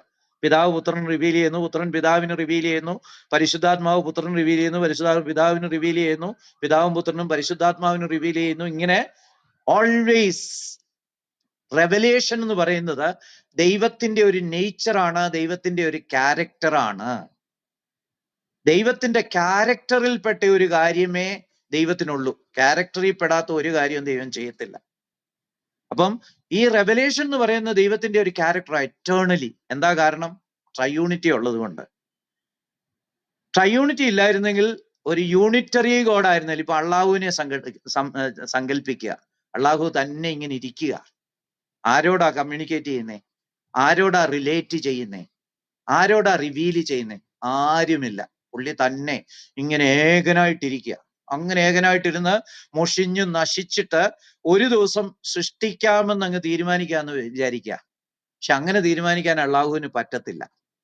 നേരത്തെ റിവീൽ ചെയ്യുന്ന ഒരാൾക്ക് പുതിയൊരു റെവലേഷനെ കുറിച്ച് ചിന്തിക്കാൻ പറ്റും. സൃഷ്ടി ഒരു റെവലേഷൻ ആണല്ലോ. ആകാശം ദൈവത്തിന്റെ മഹത്വത്തെ വർണ്ണിക്കുന്നു, ആകാശവിധാനം എന്റെ കൈവേലയെ പ്രസിദ്ധമാക്കുന്നു. 19-ാം സങ്കീർത്തനം 1-ാം വാക്യം അല്ലെ? അതുപോലെ റോമാലേഖനം 1:18 തൊട്ടുള്ള ഭാഗങ്ങളില് ദൈവിക സൃഷ്ടി ദൈവത്തിന്റെ റെവലേഷൻ ആണ് എന്ന് നമ്മൾ ഭംഗിയായിട്ട് വായിക്കുന്നുണ്ട്. അപ്പം ദൈവത്തിന്റെ സൃഷ്ടി ദൈവത്തിന്റെ റെവലേഷനാ. ഞാനൊരു വാക്യം അങ്ങ് വായിച്ചു പോകാം. റോമാലേഖനം 1-ാം അധ്യായത്തിൽ നിന്നുള്ള വാക്യം വായിക്കാം. റോമാലേഖനം 1-ാം അധ്യായം 19-ാം വാക്യം. ദൈവത്തെക്കുറിച്ച് അറിയാകുന്നത് അവർക്ക് വെളിവായിരിക്കുന്നു, ദൈവം അവർക്ക് വെളിവാക്കിയല്ലോ. 20, അവന്റെ നിത്യശക്തിയും ദിവ്യത്വവുമായി അവന്റെ അദൃശ്യ ലക്ഷണങ്ങൾ ലോക സൃഷ്ടി മുതൽ അവന്റെ പ്രവൃത്തികളാൽ ബുദ്ധിക്ക് തെളിവായി വരുന്നു, അവർക്ക് പ്രതിവാദമില്ലാതിരിക്കേണ്ടതിന് തന്നെ. From eternity God is revealing himself. അത് ത്രിയേകത്വത്തിൽ നടക്കുകയായിരുന്നു. ആ റെവലേഷന്റെ വേറൊരു ഫോമാണ് സൃഷ്ടി എന്ന് പറയുന്നത്. ദൈവം തന്നെ വെളിപ്പെടുത്തുക. അപ്പൊ അള്ളാഹുവിനെ സങ്കല്പിച്ച് ചോദിക്കുക. പുള്ളി ഒറ്റയ്ക്ക് ഇരിപ്പ, ഒരു ഏകകം മാത്രമേ ഉള്ളൂ. പുള്ളിയിൽ വേറൊരു ഘടകവുമില്ല. ആകപ്പാടെ ഒറ്റ ഏകകം. പ്യുവർ ഹൈഡ്രജൻ ഒരു പാത്രത്തിൽ സൂക്ഷിച്ചു വെച്ചേക്കുന്നതിൽ പുള്ളി ഇങ്ങനെ ഇരിക്കുക. അപ്പം പുള്ളിക്ക് ഇനിയും പുതിയതൊന്നും തുടങ്ങാൻ പറ്റിയില്ല. കാരണം ദൈവത്തിന് സ്വഭാവത്തിലുള്ളതേ ചെയ്യാൻ പറ്റത്തുള്ളൂ. സ്വഭാവത്തിൽ ഇല്ലാത്തത് ചെയ്യുന്ന ഒരാളെ എന്ത് വിളിക്കാം? ഹിപ്പോക്രൈറ്റ് എന്ന് വിളിക്കാം അല്ലെ? എനിക്ക് ദാനധർമ്മം ചെയ്യുന്നത് ഇഷ്ടമേ അല്ല, പക്ഷേ 4 പേരെ കണ്ടപ്പോ എന്നാ ഒരു ദാനധർമ്മം ചെയ്തേക്കാമെന്ന് വിചാരിച്ചു. ഞാനൊരു ഹിപ്പോക്രൈറ്റാ. സ്വഭാവത്തിൽ ഇല്ലാത്തത് ചെയ്യുന്നത് കളവാണ്.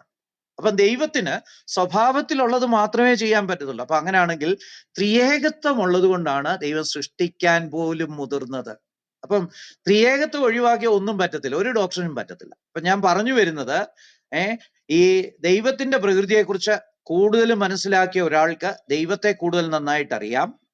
ദൈവത്തെ കൂടുതൽ അറിയാവുന്ന ഒരാൾക്ക് അവനെ കൂടുതൽ അനുസരിക്കാനും വീണ്ടെടുപ്പ്, ആത്മീയ വളർച്ച, സ്വർഗത്തിലെ സമൃദ്ധമായ പ്രതിഫലം എന്നിവയുടെ ഗുണം നേടാനും കഴിയും. മനസ്സിലായോ? ദൈവത്തിന്റെ റിഡംഷൻ സ്വീകരിക്കണമെങ്കിൽ ദൈവിക ട്രിനിറ്റി അപ്രൂവ് ചെയ്താലേ അതിന് വിലയുള്ളൂ. അല്ലെങ്കിൽ യേശുക്രിസ്തു വെറും ഒരു പ്രവാചകനാണെങ്കിൽ എന്ത് പ്രയോജനമാണ്? മുഹമ്മദ് ഒരു പ്രവാചകനായിട്ട് വന്നിട്ട് എന്ത് പ്രയോജനമാണ് ലോകത്തിനുണ്ടായി? ലോകത്തില് കൂടുതൽ പാപങ്ങളും കൊള്ളിവയ്പ്പുകളും കൊലപാതകങ്ങളും അല്ലെ, അനേകരെ കഴുത്ത് വെട്ടിയും കാല് വെട്ടിയും തല വെട്ടിയും കൊല്ലുന്നതും അല്ലെ, ഒരു പ്രവാചകൻ വന്നുകൊണ്ട് അതേ ഉള്ളു ഗുണം. യേശുക്രിസ്തു സാക്ഷാൽ ദൈവം മനുഷ്യനായിട്ട് അവതരിച്ച ലോകത്തിന് ദൈവത്തിന്റെ വാല്യൂസ് തന്റെ ജീവിതത്തിലൂടെയും വചനത്തിലൂടെയും കാണിച്ചു കൊടുത്തത് കൊണ്ടാണ് വാസ്തവത്തില് യേശുക്രിസ്തുവിനൂടെ അനുഗ്രഹങ്ങൾ ലോകത്തിൽ വന്നത്, യേശുക്രിസ്തുവിലൂടെ റിഡംഷൻ വരുന്നത്. അപ്പം യേശുക്രിസ്തു ഒരു ദൈവിക അവതാരമാകാനുള്ള കാരണവും ട്രയൂണിറ്റിയാണ്. അതിനാൽ ത്രിയോഗത്വോപദേശം ബൈബിളിലെ ഏറ്റവും പ്രധാനപ്പെട്ട ഉപദേശമാണ്. This is A beautiful doctrine. നമ്മൾ ശരിക്കും ത്രിയേകത്വം പഠിച്ചിട്ട് എല്ലായ്പ്പോഴും പ്രാർത്ഥിക്കുമ്പോൾ ദൈവത്തെ സ്തുതിക്കേണ്ട ആവശ്യമുണ്ട്. ദൈവമേ, നീ ഒരു ത്രിയേകത്വമാകിയാൽ സ്തോത്രം. അതുകൊണ്ടാണ് എന്നെ സൃഷ്ടിച്ചത്. അതുകൊണ്ടാ നീ എന്നോട് എന്റെ പാപമൊക്കെ ക്ഷമിച്ച് എന്നെ സഹിക്കുന്നത്. അതുകൊണ്ടാ നീ എന്നെ വീണ്ടെടുത്ത് എനിക്കൊരാശ തന്ന് എന്നെ നടത്തുന്നത്. അതുകൊണ്ടാണ് നീ എന്നെ ചേർക്കാനായിട്ട് വീണ്ടും വരുന്നത്. അതുകൊണ്ടാണ് അങ്ങേപോലെ തന്നെ എന്നെ മാറ്റി അനേക കാര്യങ്ങളിൽ എന്നെ ട്രാൻസ്ഫോം ചെയ്ത് എറ്റേണൽ ബ്ലിസ്സിലേക്ക് കൊണ്ടുപോകുന്നത്, ഒരു നിത്യമായ സന്തോഷത്തിലേക്ക് കൊണ്ടുപോകുന്ന ദൈവമേ, നീ ഒരു വലിയ ഒരു ദൈവമാണ്, ഒരു ത്രിയേക ദൈവമാണ്. അതുകൊണ്ടാണ്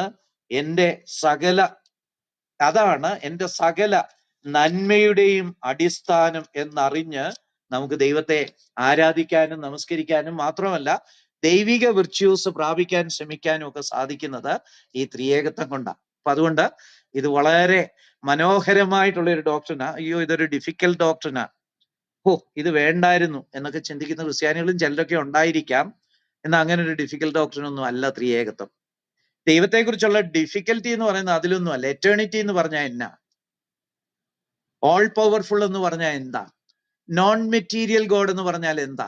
അങ്ങനെയൊക്കെയുള്ള ദൈവത്തെക്കുറിച്ചുള്ള അനേക സങ്കല്പങ്ങളുണ്ട്, നമുക്ക് അനേക വസ്തുതകളുണ്ട്. അത് നമുക്ക് ഗ്രഹിച്ച് മനസ്സിലാക്കാൻ ഇച്ചിരി പാടാ മനുഷ്യനായതുകൊണ്ട്, അത് ശരിയാ.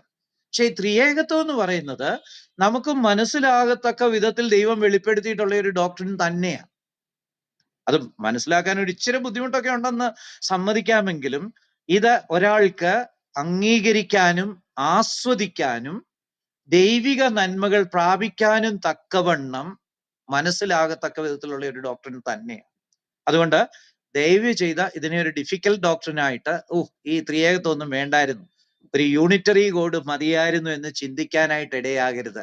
മറിച്ച് ദൈവമേ, നിന്റെ സകല നന്മകളും ഇതിലാ നിലനിൽക്കുന്നത്. എന്റെ രക്ഷയുടെ അടിസ്ഥാനം ഇതാ. എന്നെ നീ വീണ്ടും വന്ന് ചേർത്ത് നിത്യസന്തോഷത്തിലേക്ക് ചേർക്കാൻ പോകുന്നതിന്റെ അടിസ്ഥാനം ഇതാ. എന്റെ സകല നന്മകളുടെ അടിസ്ഥാനം ഇതാ. ഇനിയും ഇവിടെ ആരെങ്കിലും കോമ്പൻസേറ്റ് ചെയ്തിട്ടുണ്ടെങ്കിൽ അവർക്ക് എന്നോ പറ്റിയിട്ടുണ്ട്. അവന്റെ എല്ലാം കാര്യം കട്ടപ്പുകയാ. ഇസ്ലാമിയരെ ഒന്ന് ആലോചിച്ച് നോക്കി. അവര് ഈ ത്രിയേകത്വം ഒന്നും വേണ്ട. അവർക്ക് മുമ്പേ ത്രിയേകത്വം ഉണ്ട്, പക്ഷേ മുഹമ്മദ് അത് പഠിക്കാനൊന്നും ശ്രമിച്ചില്ല. എന്നിട്ട് ഏതാണ്ട് മണ്ടത്തരമൊക്കെ എഴുതി വെച്ചു. അതൊക്കെ പോട്ടെ, പക്ഷെ പഠിക്കാൻ അവസരം ഉണ്ടായിരുന്നു, പഠിക്കായിരുന്നു. പഠിച്ചിട്ട് കോപ്പി അടിച്ച കൂട്ടത്തിൽ ഇതങ്ങ് ശരിക്കും കോപ്പി അടിക്കായിരുന്നു. ഈ മണ്ടൻ കോപ്പി അടിക്ക് പോകാതെ ശരിക്കിത് കോപ്പി അടിക്കായിരുന്നു. അങ്ങനെയായിരുന്നു, എന്തെല്ലാം ഗുണങ്ങളായിരുന്നു. ഇപ്പോഴത്തെ കുഴപ്പം എന്നാ? ഒരേക ദൈവമാണ്. ഏകദൈവം എന്ന് പറഞ്ഞാൽ നമ്മൾ പറയുന്ന പോലെ ഏകദൈവമല്ല, ഒരു യൂണിറ്ററി ഗോഡ്. ആ ദൈവത്തിൽ വേറെ അംശങ്ങളൊന്നുമില്ല. പ്യുവർ ഓക്സിജൻ ഒരു ഫ്ലാസ്കിൽ നിറച്ചു വെച്ചേക്കുന്ന പോലെ ഇരിക്കുന്ന ഒരു ഗോഡ്. ആ ദൈവം നിത്യത മുതൽ ആരെ സ്നേഹിച്ചു കാണും? തന്നെ ഇരിക്കുകയല്ലായിരുന്നു. തന്നെ ഇരിക്കുന്ന ആളിന് സ്നേഹിക്കാൻ പറ്റത്തില്ലല്ലോ. ഞാൻ തന്നെ ഗ്രൂപ്പ് സോങ് പാടിയെന്ന് പറയുന്ന പോലുള്ള മണ്ടത്തരമല്ലേ ഞാൻ തന്നെ സ്നേഹിച്ചെന്ന് പറയുന്നത്. സ്വയസ്നേഹം മോശവുമാ, സ്വാർത്ഥതയാണ്. അപ്പൊ ഈ അള്ളാഹു ആരെ സ്നേഹിച്ചു? നിത്യത മുതൽ സൃഷ്ടി വരെ. ദൂതന്മാരുടെ സൃഷ്ടി ആദ്യം ഉണ്ടായെന്ന് വിചാരിക്കുക. ആ സൃഷ്ടി വരെ, അല്ലെ മനുഷ്യന്റെ സൃഷ്ടിയാന്ന് വിചാരിച്ചോ, അതുവരെ ആരെയാ സ്നേഹിച്ച്? പുള്ളി ഒറ്റയ്ക്ക് ഇരിക്കുകയായിരുന്നിരിക്കണം. അതുപോലെ തന്നെ ഈ ലോകത്തിൽ നടക്കുന്ന എല്ലാം പുള്ളി പുള്ളി തീരുമാനിച്ചതുപോലെ നടക്കുന്നതെന്നാണ്. ലോകത്തിലെ സകല പാപങ്ങൾക്കും ഉത്തരവാദി പുള്ളിയാ. എന്താ കാരണം? പുള്ളിക്ക് സ്നേഹം ഉണ്ടാകാൻ പറ്റത്തില്ല. പുള്ളിക്ക് അതുപോലെ മനുഷ്യന് ഫ്രീ വില്ല് കൊടുക്കാൻ പറ്റത്തില്ല. കാരണം വേറെ ആരെയും ടോളറേറ്റ് ചെയ്യുന്ന പതിവ് പുള്ളിക്കില്ലല്ലോ. അപ്പൊ ഒരു ദിവസം പെട്ടെന്ന് വന്ന് ഫ്രീ വില്ലുള്ള മനുഷ്യനെ എങ്ങനെ സൃഷ്ടിക്കും? അസമയത്ത് തൃത്വത്തിൽ നോക്കിയേ, പിതാവ് എപ്പോഴും പുത്രനോടുകൂടെ ജീവിക്കുന്ന, പുത്രന് സമ്പൂർണ്ണ സ്വാതന്ത്ര്യമുണ്ട്. പിതാവ് എപ്പോഴും പരിശുദ്ധാത്മാവിനോടുകൂടെയാ ജീവിക്കുന്നത്, പരിശുദ്ധാത്മാവിനും സമ്പൂർണ്ണ സ്വാതന്ത്ര്യമുണ്ട്. അതുപോലെ തിരിച്ചും. അയ്യോ, അത് ഫ്രീ വില്ലിന്റെ ഒരു കളിയാ. 3 പേരും അങ്ങോട്ടും ഇങ്ങോട്ടും സമ്പൂർണ്ണ സ്വാതന്ത്ര്യം കൊടുത്തേക്കുക. പക്ഷേ നമ്മളത് പിന്നീട് കാണും, അവർ നല്ലവരും സ്നേഹമുള്ളവരും ആയതുകൊണ്ട് വേണ്ടാത്ത പണിയൊന്നും കാണിക്കുകയില്ല. ത്രിയേകത്വം മുഴുവൻ നന്മ മാത്രം ചെയ്യുന്ന ഒരു ത്രിയേകത്വം, അത് നമ്മൾ പിന്നീട് കാണും. അപ്പൊ ഒന്ന് ആലോചിച്ച് നോക്കിക്കുക, ഈ അള്ളാഹു ഏകനായിരിക്കുന്നതുകൊണ്ട് വന്ന കുഴപ്പങ്ങൾ. പുള്ളിക്ക് സ്നേഹം ആസ്വദിക്കാനേ പറ്റിയല്ല. സ്നേഹം ആസ്വദിക്കാത്തതുകൊണ്ട് എന്ത് പറ്റി? ആ അള്ളാഹുവിന്റെ പേരിൽ എഴുതി വെച്ചേക്കുന്ന മുഴുവൻ, അള്ളാഹു എന്ന് പറയുന്ന ഒരു വിർച്വൽ ഗോഡ്, അങ്ങനെ റിയൽ ഗോഡൊന്നും ഇല്ലെന്ന് നമുക്ക് എല്ലാവർക്കും അറിയാം. പക്ഷെ മുഹമ്മദ് ആ ദൈവത്തെ ഉണ്ടാക്കിയപ്പോഴും മുഹമ്മദിന് ഇങ്ങനൊരു ദൈവത്തെ ഉണ്ടാക്കാൻ പറ്റുള്ളായിരുന്നു. തനിച്ചിരിക്കുന്ന ദൈവം സ്നേഹിച്ചെന്ന് എങ്ങനെ എഴുതും? അതുകൊണ്ട് പുള്ളി ദൈവം സ്നേഹമാണെന്നൊന്നും എഴുതാൻ പോയില്ല. ഖുറാനില് ദൈവം സ്നേഹമാണെന്നുള്ള അഗപ്പേ ലവിനെ കുറിച്ചുള്ള ഒരൊറ്റ പദം ഉപയോഗിച്ചിട്ടില്ല. ഖുറാനിലെ അങ്ങേയറ്റത്തെ സ്നേഹം ഇഷ്ടമാണ്. ദൈവം പറയുന്ന അനുസരിക്കുന്നവരോടുള്ള ദൈവത്തിന്റെ ഇഷ്ടമാണ്. അല്ലാതെ ത്യാഗപൂർണമായിട്ടുള്ള അഗപ്പേ ലവ് എന്നുള്ള ഒരു ആശയമേ ഇല്ല. ഇപ്പൊ മുഹമ്മദ് ഒരു ദൈവത്തെ സൃഷ്ടിക്കാൻ ശ്രമിച്ചപ്പോഴ് ആ ദൈവത്തില് ഒരു ഒരു യൂണിറ്ററി ഗോഡ് മതി, അല്ലെ ഒരു ഏകത്വം മാത്രം മതിയെന്ന് തീരുമാനിച്ചുകൊണ്ട് ഒരു സ്നേഹമുള്ള ദൈവത്തെ വിഭാവനം ചെയ്യാൻ പറ്റുമായിരുന്നില്ല. അതുകൊണ്ടാ ഈ ക്രൂരനായ ദൈവത്തെ വിഭാവനം ചെയ്തത്. അതുകൊണ്ടാ ആ പാവൻ ജോസഫ് സാറിന്റെ ഇടത്തുകാല് വെട്ടിയച്ച് വലത്ത് കൈ വെട്ടട എന്ന് പറയാനൊക്കെ ഇടയായത്. ക്രൂരനായ ഒരു ദൈവത്തെ മുഹമ്മദ് ഉണ്ടാക്കിയത് കൊണ്ടാണ്. അങ്ങനെ പറ്റുള്ളായിരുന്നു മുഹമ്മദ്. അതുപോലെ തന്നെ ഫ്രീ വില്ലില്ലാത്ത മനുഷ്യനെ ഉണ്ടാക്കിയതും അതുകൊണ്ടാണ്. മറ്റാരെയും ടോളറേറ്റ് ചെയ്തിട്ടില്ല ദൈവം അതുവരെ. അപ്പൊ അതുകൊണ്ട് ഫ്രീ വില്ലുള്ള ഒരു ദൂതനെയോ ഫ്രീ വില്ലുള്ള ഒരു മനുഷ്യനെയോ ഒരു വിധത്തിലും അള്ളാഹുവിന് സൃഷ്ടിക്കാൻ പറ്റുകയില്ലായിരുന്നു. അതുകൊണ്ടാണ് ഈ ലോകത്തിലെ സകല കുഴപ്പങ്ങൾക്കും ഉത്തരവാദി അള്ളാഹു ആണ്.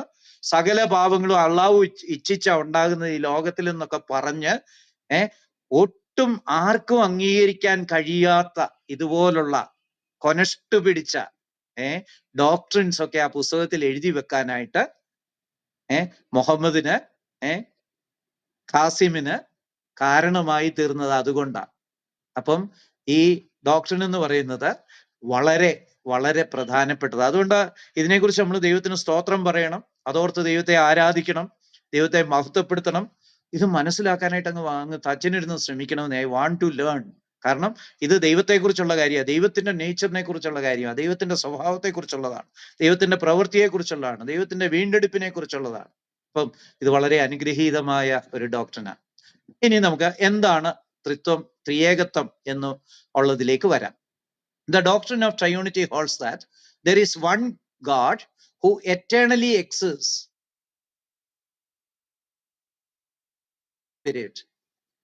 പിതാവ്, പുത്രൻ, പരിശുദ്ധാത്മാവ് എന്നിങ്ങനെ മൂന്ന് വ്യത്യസ്ത വ്യക്തികളായി നിത്യമായി നിലനിൽക്കുന്ന ഒരു ദൈവമുണ്ടെന്നുള്ളതാണ് ത്രിയേകത്വോപദേശം എന്ന് പറയുന്നത്.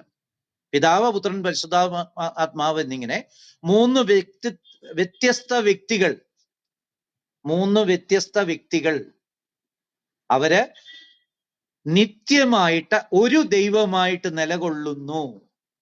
മൂന്ന് വ്യക്തികള്, ആ മൂന്ന് വ്യക്തികളും കൂടെ ചേർന്ന് ഒരു ദൈവമായിട്ട് നിലകൊള്ളുന്നു നിത്യമായിട്ട്. നട്ഷെല്ലില് ഇതാണ് ത്രിയേകത്വോപദേശം. The doctrine of triunity holds that there is one God who eternally exists as three distinct persons, the Father, Son and Holy Spirit.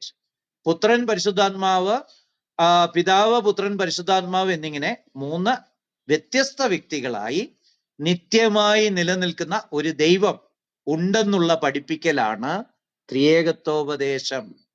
വേറൊരു ഭാഷയിൽ പറഞ്ഞാൽ God is one in essence and three in person. വ്യത്യസ്തമായി പറഞ്ഞാൽ ദൈവം സാരാംശത്തിൽ ഒന്നും വ്യക്തിത്വത്തിൽ മൂന്നുമാണ്. ദൈവം ഒരേ സാരാംശമാണ്, ഒരേ സത്താണ്. പിതാവിനെ എടുത്താലും പുത്രനെ എടുത്താലും പരിശുദ്ധാത്മാവിനെ എടുത്താലും സെയിം ആണ്, സാരാംശത്തിൽ ഒന്നാണ്. നമുക്കിത് വേണേൽ സയാമീസ് ഇരട്ടകളെ കുറിച്ച് പറയാം. അവര് സാരാംശത്തിൽ ഒന്നാണ്. അവർക്ക് കാലക്രമേണ മ്യൂട്ടേഷൻ ഒക്കെ സംഭവിച്ചു വ്യത്യാസം വരാം. എന്നാലും ഒരു റഫായിട്ടൊരു ഉദാഹരണം പറഞ്ഞാല് സാരാംശത്തിൽ ഒന്നാ, ജനറ്റിക് കോമ്പോസിഷൻ ഒന്നാ. ഒരുപോലെ വളർത്തിയാൽ അവർ ഒരുപോലെ ഇരിക്കും, ഒരുപോലെ വളർത്തിയാൽ സംസാരവും ചിന്തയും ഒക്കെ ഏകദേശം ഒരുപോലെ ഇരിക്കും. സാരാംശത്തിൽ ഒന്നാ. ഈ സയാമീസ് ഇരട്ടകൾ എന്താ അങ്ങനെ ആകാൻ കാരണം? അവര് ഒരു സൈഗോട്ടായിരിക്കുമ്പോഴ് അവരൊന്നായിട്ട് ഇരിക്കുന്നവരാ. പിന്നീട് അബദ്ധത്തിന് രണ്ടായിട്ട് പിളർന്ന് രണ്ട് കുഞ്ഞുങ്ങളായി മാറുന്നു. അതുകൊണ്ട് അങ്ങനെ ഇരിക്കുന്നു. ഓക്കെ, നമ്മൾ ദൈവത്തിലേക്ക് വന്നാൽ സാരാംശത്തിൽ ഒന്നാ, എസൻസിൽ ഒന്നാ. പക്ഷേ വ്യക്തികളായി നോക്കുമ്പോൾ മൂന്ന് വ്യക്തിത്വങ്ങളാണ്. ഒരേ വ്യക്തിത്വങ്ങളുള്ള മൂന്ന് വ്യക്തികള്, മൂന്ന് പേരും എസൻസിൽ ഒന്നാണ്. അതുപോലെ തന്നെ മൂന്ന് പേരും ബീയിങ്ങിലും ഒന്നാണ്. ഒറ്റ എൻറ്റിറ്റി ആയിട്ടാണ് പ്രവർത്തിക്കുന്നത്. മൂന്ന് വ്യക്തികള്, ഒരേ എസൻസ് ഉള്ള മൂന്ന് വ്യക്തികള്, അവര് ഒരു എൻറ്റിറ്റി ആയിട്ട്, അല്ലെങ്കിൽ ഒരു പൊരുളായിട്ട്, ഒരു ഉണ്മയായിട്ട്, ഒരേകമായിട്ട് ഇരിക്കുന്നു, ഒരു യൂണിറ്റായിട്ട് ഇരിക്കുന്നു. ഇതാണ് ത്രിയേകത്വ ഉപദേശം. അതായത് 3 വ്യക്തികള്, പിതാവ്, പുത്രൻ, പരിശുദ്ധാത്മാവ്, അവയെല്ലാം സാരാംശത്തിലൊന്ന്. അവ ഒരു ബീയിങ് ആയിട്ട് നിലനിൽക്കുന്നു, ഒറ്റ വ്യക്തിയായിട്ട്, ഒറ്റ ബീയിങ് ആയിട്ട്, ഒറ്റ എൻറ്റിറ്റി ആയിട്ട്, ഒറ്റ ഏകകമായിട്ട് നിലകൊള്ളുന്നു. ഇത് ട്രിനിറ്റാസ് എന്ന് പറഞ്ഞ ലത്തീൻ ഭാഷയിൽ നിന്ന് വന്ന ഒരു പദമാണ്. അവിടെ അതിന് ട്രയാഡ്, ഇരട്ടകൾ എന്നൊക്കെ പറയുമല്ലോ, അതുപോലെ മുരട്ടകൾ, അങ്ങനെ ഒരു വാക്ക് ഉപയോഗിക്കാൻ പറ്റില്ല, എന്നാലും ഇരട്ട എന്ന് പറയുമ്പോൾ നമുക്ക് മനസ്സിലാവും അല്ലെ. അങ്ങനെ 3 അടങ്ങിയ triunity is derived from that word. In Latin language ട്രിനിറ്റാസ് മീൻസ് ട്രയാഡ്. ലാറ്റിൻ ഭാഷയിൽ ട്രിനിറ്റാസ് എന്നാൽ ത്രയം എന്നാണ്. ആ വാക്കിൽ നിന്നാണ് ത്രിയേകത്വം എന്ന പദം ഉണ്ടായിരിക്കുന്നത്. ഓക്കെ, അപ്പൊ ഈ ഡെഫിനിഷൻ നമ്മൾ നോക്കിയാൽ നമുക്ക് 3 പ്രധാന സത്യങ്ങൾ മനസ്സിലാക്കാൻ സാധിക്കും. ഒന്ന്, പിതാവ്, പുത്രൻ, പരിശുദ്ധാത്മാവ് എന്നിവ വ്യത്യസ്ത വ്യക്തികളാണ്, 3 വ്യക്തികളാണ്. 2, ഓരോ വ്യക്തിയും പൂർണ്ണമായി ദൈവമാണ്. അതെങ്ങനെയാ നിർവചനത്തിൽ നിന്ന് മനസ്സിലാകുന്നേ? നമ്മൾ മുമ്പേ പറഞ്ഞത്, നിത്യമായി നിലനിൽക്കുന്ന ഒരു എൻറ്റിറ്റിക്ക് ഒരു ക്രിയേറ്റർ കാണത്തില്ല, സ്വയം നിലനിൽക്കുന്നവരാണ്. നമ്മൾ സാറിന് സ്വയംഭൂ എന്നൊക്കെ പറയും. സ്വയംഭൂ എന്നുള്ള പദം ദൈവത്തിന് വേണ്ടി ഉപയോഗിക്കാനായിട്ട് പറ്റത്തില്ല. സ്വയംഭൂ എന്ന് പറഞ്ഞാൽ എപ്പോഴോ ഉണ്ടായതെന്ന അർത്ഥം. ദൈവം അതുമല്ല, സ്വയം നിലനിൽക്കുന്ന. അപ്പം ദൈവം നിത്യമായിട്ട് ത്രിയേകത്വമാണെന്ന് പറഞ്ഞാൽ അതിന്റെ അർത്ഥം പിതാവും പുത്രനും പരിശുദ്ധാത്മാവും നിത്യരായിട്ടുള്ളവര് ദൈവമാ, സ്വയം നിലനിൽപ്പുള്ളത്. യഹോവ എന്നുള്ള പദത്തിന്റെ അർത്ഥം തന്നെ സ്വയം നിലനിൽപ്പുള്ളവൻ എന്നാണ്. ദൈവം എന്ന ആ എൻറ്റിറ്റിയുടെ പ്രഥമ യോഗ്യത എന്ന് പറയുന്ന നിത്യനാണ്. അപ്പം ഈ ത്രിയേകത്വത്തിന്റെ ഡെഫിനിഷനിൽ നിന്ന് തന്നെ നമുക്ക് ത്രിയേകത്വത്തിൽ 3 വ്യക്തിത്വങ്ങൾ ഉൾപ്പെട്ടിരിക്കുന്നു എന്ന് മനസ്സിലാക്കാം. 2, ഓരോ വ്യക്തിയും പൂർണ്ണമായും ദൈവമാണ്. നിത്യനാണെങ്കിൽ പിന്നെ ദൈവമായാലേ പറ്റൂ. പിന്നെ മൂന്നാമതായിട്ട്, there is only one God. ഒരു ദൈവം മാത്രമേ ഉള്ളൂ, അല്ലെങ്കിൽ ഒരു ദൈവത്വം മാത്രമേ ഉള്ളൂ. ഈ ദൈവത്വം എന്നുള്ള പദവും ബൈബിളിൽ പലയിടത്തും വരുന്നുണ്ട്. റോമർ 1:20, കൊലോസ്യർ 2:9 ഇങ്ങനെ പലയിടത്തും വരുന്നുണ്ട് ദൈവത്വം എന്നുള്ള പദം. ഒരു ദൈവത്വം, 3 വ്യക്തികൾ അടങ്ങിയ ഒരു ദൈവത്വം, ഒരു ഗോഡ് ഹെഡ് അല്ലെങ്കിൽ ഒരു ഡെയ്റ്റി, ഒരു ദൈവം, ഒരു ദൈവികത, അതാണ് ത്രിയേകത്വത്തിന്റെ ഉപദേശം. അപ്പൊ ഇത്രയും കാര്യങ്ങൾ എല്ലാവർക്കും മനസ്സിലായെന്ന് ഞാൻ പ്രതീക്ഷിക്കുന്നു. അതായത് 3 വ്യക്തിത്വങ്ങള്, ഈ 3 വ്യക്തിത്വങ്ങൾ ഒന്നായിട്ട് നിലനിൽക്കുന്നു, നിത്യമായിട്ട് നിലനിൽക്കുന്നു. അതുകൊണ്ട് അവര് സമ്പൂർണമായിട്ടും ഓരോ വ്യക്തിത്വങ്ങളും ദൈവം തന്നെയാണ്. ഇങ്ങനെയുള്ള 3 വ്യക്തിത്വങ്ങൾ ചേർന്ന് ഒരേകകമായിട്ട് പ്രവർത്തിക്കുന്നു. അതാണ് ത്രിയേകത്വം. ഇനിയും ഈ നോർമൻ ഗെയ്സ്ലർ ഈ സാരാംശത്തെ കുറിച്ച് പറഞ്ഞിട്ടുണ്ട്. Essence is what you are. സാരാംശം എന്നാൽ നിങ്ങൾ എന്താണ് എന്നതാണ്. എന്താണ്? What are you made up of? What are you? സത്തയില് അല്ലെ സത്തില് നിങ്ങൾ എന്താണ്? അതേസമയത്ത് പേഴ്സൺ എന്ന് പറഞ്ഞാൽ നിങ്ങൾ ആരാണ്. ഒരേ സത്തെടുത്ത് ഇപ്പം കുറെ ഓറഞ്ചിന്റെ അല്ലികൾ നിരപ്പാക്കി വെച്ചേക്കാം, വീണ്ടും നമുക്ക് കുറെ അല്ലികൾ ഇരിക്കുക, എന്നേലും അതിനെ വീണ്ടും റീകോൺസ്റ്റിറ്റ്യൂട്ട് ചെയ്ത തോടില്ലാത്ത ഓറഞ്ചായിട്ട് റീകോൺസ്റ്റിറ്റ്യൂട്ട് ചെയ്യാം എന്ന് പറഞ്ഞതുപോലെ ഒരേ സാരാംശമുള്ള ഒന്നോ അതിലധികമോ വ്യക്തികൾ പോസിബിൾ ആണ്. സാരാംശം ഒന്നാണ്, പക്ഷേ വ്യക്തിത്വം വേറെയാ. അപ്പൊ ഈ വ്യക്തിത്വം എന്ന് പറഞ്ഞാൽ എന്നാ? വ്യക്തിത്വം എന്ന് പറഞ്ഞാല് ചിന്തിക്കാനുള്ള കഴിവ്, ബൗദ്ധികമായിട്ടുള്ള കഴിവുകള്, ഫ്രീ വില്ല്, വൊളീഷൻ, തീരുമാനമെടുക്കാനുള്ള കഴിവ്, ഇങ്ങനെയൊക്കെയുള്ള കഴിവുള്ള ഒരു എൻറ്റിറ്റിക്കാണ് വ്യക്തിത്വം കൽപ്പിക്കുന്നത്. അപ്പം ദൈവത്തിൽ വ്യക്തിത്വങ്ങളുണ്ട്, 3 വ്യക്തിത്വങ്ങളുണ്ട്, പിതാവ്, പുത്രൻ, പരിശുദ്ധാത്മാവ്. അതിന്റെ എല്ലാം സാരാംശം ഒന്ന് തന്നെയാണ്. നോർമൻ ഗെയ്സ്ലർ പറയുന്നത് essence is what you are. സാരാംശം നിങ്ങൾ എന്താണ്, നിങ്ങളിലുള്ളത് എന്താണ്. ദൈവത്തെക്കുറിച്ച് നമ്മൾ വായിക്കുന്നുണ്ട്. 1 യോഹന്നാൻ 4:10 വായിക്കുന്നുണ്ട്, ദൈവം സ്നേഹം തന്നെ. ദൈവം എസൻസിൽ സ്നേഹമാ. പിതാവിനെ എടുത്താലും പുത്രനെ എടുത്താലും പരിശുദ്ധാത്മാവിനെ എടുത്താലും സമ്പൂർണമായിട്ടും സ്നേഹമാണ്. അതാണ് സാരാംശം. അതേസമയത്ത് വ്യക്തി എന്താ? വ്യക്തി എന്ന് പറഞ്ഞാൽ ചിന്തിക്കാനൊക്കെ കഴിവുള്ള, അല്ലെങ്കിൽ തീരുമാനമെടുക്കാൻ കഴിവുള്ള, ഇന്റലക്ച്വൽ കേപ്പബിലിറ്റീസ് ഉള്ള, ബൗദ്ധികമായിട്ടുള്ള കഴിവുകളുള്ള ആ ഒരു സത്തയാണ് വാസ്തവത്തില് വ്യക്തി എന്ന് പറയുന്നത്. അതിന്റെ അർത്ഥം ദൈവത്തിന്റെ നിലനിൽപ്പ് എന്ന് പറയുന്നത് അവന്റെ സത്ത തന്നെയാണ് എന്ന് പറഞ്ഞാൽ, പറഞ്ഞു വരുമ്പോൾ ഈ എസൻസും ബീയിങ്ങും ഒന്ന് തന്നെയാണ് ദൈവത്തെ സംബന്ധിച്ചിടത്തോളം. ദൈവം സ്നേഹമാണ്, സ്നേഹം ദൈവത്തിന്റെ എസൻസാ. ആ ദൈവത്തെ നമുക്ക് സ്നേഹമെന്ന് ഡിഫൈൻ ചെയ്യാം. ദൈവം സ്നേഹമാണ്. ഈ എസൻസും ബീയിങ്ങും ഒക്കെ ദൈവത്തെ സംബന്ധിച്ച് ഒന്നായിട്ട് തന്നെ ഇരിക്കുന്നു. അപ്പം ഇൻ എസൻസും ബീയിങ്ങിലും ദൈവം ഒന്ന് തന്നെയാ. ബീയിങ് എന്നും എസൻസ് എന്നും വേണേൽ നമുക്ക് മാറി മാറി ഉപയോഗിക്കാം. പക്ഷെ എസൻസ് എന്ന് പറഞ്ഞാല് സത്തയാണ്, എന്തുണ്ട് ദൈവത്തിൽ. ബീയിങ് എന്ന് പറഞ്ഞാൽ ആ ഒരു ഘടനയാണ്, ഒരു ഏകകമാണ്, ഒരു യൂണിറ്റ് ആണ്. അതാണ് ബീയിങ്. ഹ്യൂമൻ ബീയിങ്, ഞാനൊരു ഹ്യൂമൻ ബീയിങ്ങാ. ഞാനെന്നൊരു എൻറ്റിറ്റി ഉണ്ട്. ആ എൻറ്റിറ്റിയിൽ പല കാര്യങ്ങളും നടക്കാനുള്ള സാധ്യതയുണ്ട്. ആ എൻറ്റിറ്റിക്കാണ് ബീയിങ്. അപ്പം ദൈവം ഒരു ബീയിങ് ആണ്. ആ ബീയിങ്ങിൽ 3 വ്യക്തിത്വങ്ങളുണ്ട്. ഈ 3 വ്യക്തിത്വങ്ങൾക്കും ഒരു വ്യക്തിയുടേതായ ഗുണവിശേഷങ്ങളായിട്ടുള്ള ചിന്ത, വൊളീഷൻ, ഇന്റലക്ച്വൽ കേപ്പബിലിറ്റീസ്, ഇങ്ങനെയുള്ള കാര്യങ്ങളെല്ലാം ഉണ്ട്. ചിന്തിക്കാനുള്ള കഴിവ്, തീരുമാനം എടുക്കാനുള്ള കഴിവ്, അതുപോലെ ക്രിയേറ്റിവിറ്റി, ഇങ്ങനെയുള്ള കാര്യങ്ങളെല്ലാം വ്യക്തിക്ക് ഉണ്ട്. വ്യക്തി എന്നത് അർത്ഥമാക്കുന്നത് സ്വയം ഞാനെന്നും മറ്റുള്ളവരെ നിങ്ങളെന്നും കണക്കാക്കുന്ന അവസ്ഥയിലായിരിക്കുന്നതാണ്. ഞാനൊരു വ്യക്തിയാണ്. എന്തുകൊണ്ടാ? ഞാൻ എന്നെ തിരിച്ചറിയുന്നുണ്ട്, മറ്റുള്ളവരെ നിങ്ങളെന്നും ഞാൻ തിരിച്ചറിയുന്നുണ്ട്. അതർ, നിങ്ങൾ. What it means by person is something that regards himself as I and others as you. എന്നെ തന്നെ ഞാൻ എന്നുള്ള അവബോധം എനിക്കുണ്ട്. മറ്റുള്ളവരെ നിങ്ങളെന്നും കഴിയാനായിട്ട്, നിങ്ങളെന്ന് കണക്കാക്കാനായിട്ടുള്ള കഴിവുണ്ട്. ദൈവിക ത്രിത്വത്തിൽ ഫാദറിന് അറിയാം പുത്രനെന്ന് വേറൊരു വ്യക്തിത്വമുണ്ട്, പരിശുദ്ധാത്മാവെന്നൊരു വ്യക്തിത്വമുണ്ട്. ഇവര് തമ്മിൽ അഡ്രസ് ചെയ്യുന്നൊക്കെ കാണാം, അന്യോന്യം അഭിസംബോധന ചെയ്യുന്ന കാണാം. 45-ാം സങ്കീർത്തനത്തിലും 110-ാം സങ്കീർത്തനത്തിലും ഒക്കെ നമ്മളത് കാണുന്നുണ്ട്. നമ്മളത് പിന്നീട് അതിലേക്ക് വരുന്നതാണ്. പിതാവ് യേശു ക്രിസ്തുവിനെ ദൈവമേ എന്ന് വിളിച്ച് അഭിസംബോധന ചെയ്യുന്നത് നമ്മൾ കാണുന്നുണ്ട്. എന്ന് പറഞ്ഞാൽ പിതാവ് പുത്രനെ വേറൊരു വ്യക്തിത്വമായിട്ട് അംഗീകരിച്ച് പുത്രനെ ദൈവമെന്ന് വിളിച്ച് അഭിസംബോധന ചെയ്യുന്നുണ്ട്. അതുപോലെ തിരിച്ചും പുത്രൻ പിതാവിനെ ദൈവമേ എന്ന് വിളിക്കുന്നുണ്ട്. കാൽവറി ക്രൂശിൽ കിടക്കുമ്പോൾ എന്റെ ദൈവമേ, എന്റെ ദൈവമേ, നീ എന്നെ കൈവിട്ടതെന്ത്. അപ്പം അന്യോന്യ അഭിസംബോധന ചെയ്യുന്നുണ്ട്. എന്ന് പറഞ്ഞാൽ പിതാവ് പുത്രനെ ഒരു വേറെ ഒരു വ്യക്തിത്വമായിട്ട് അംഗീകരിക്കുന്നുണ്ട്.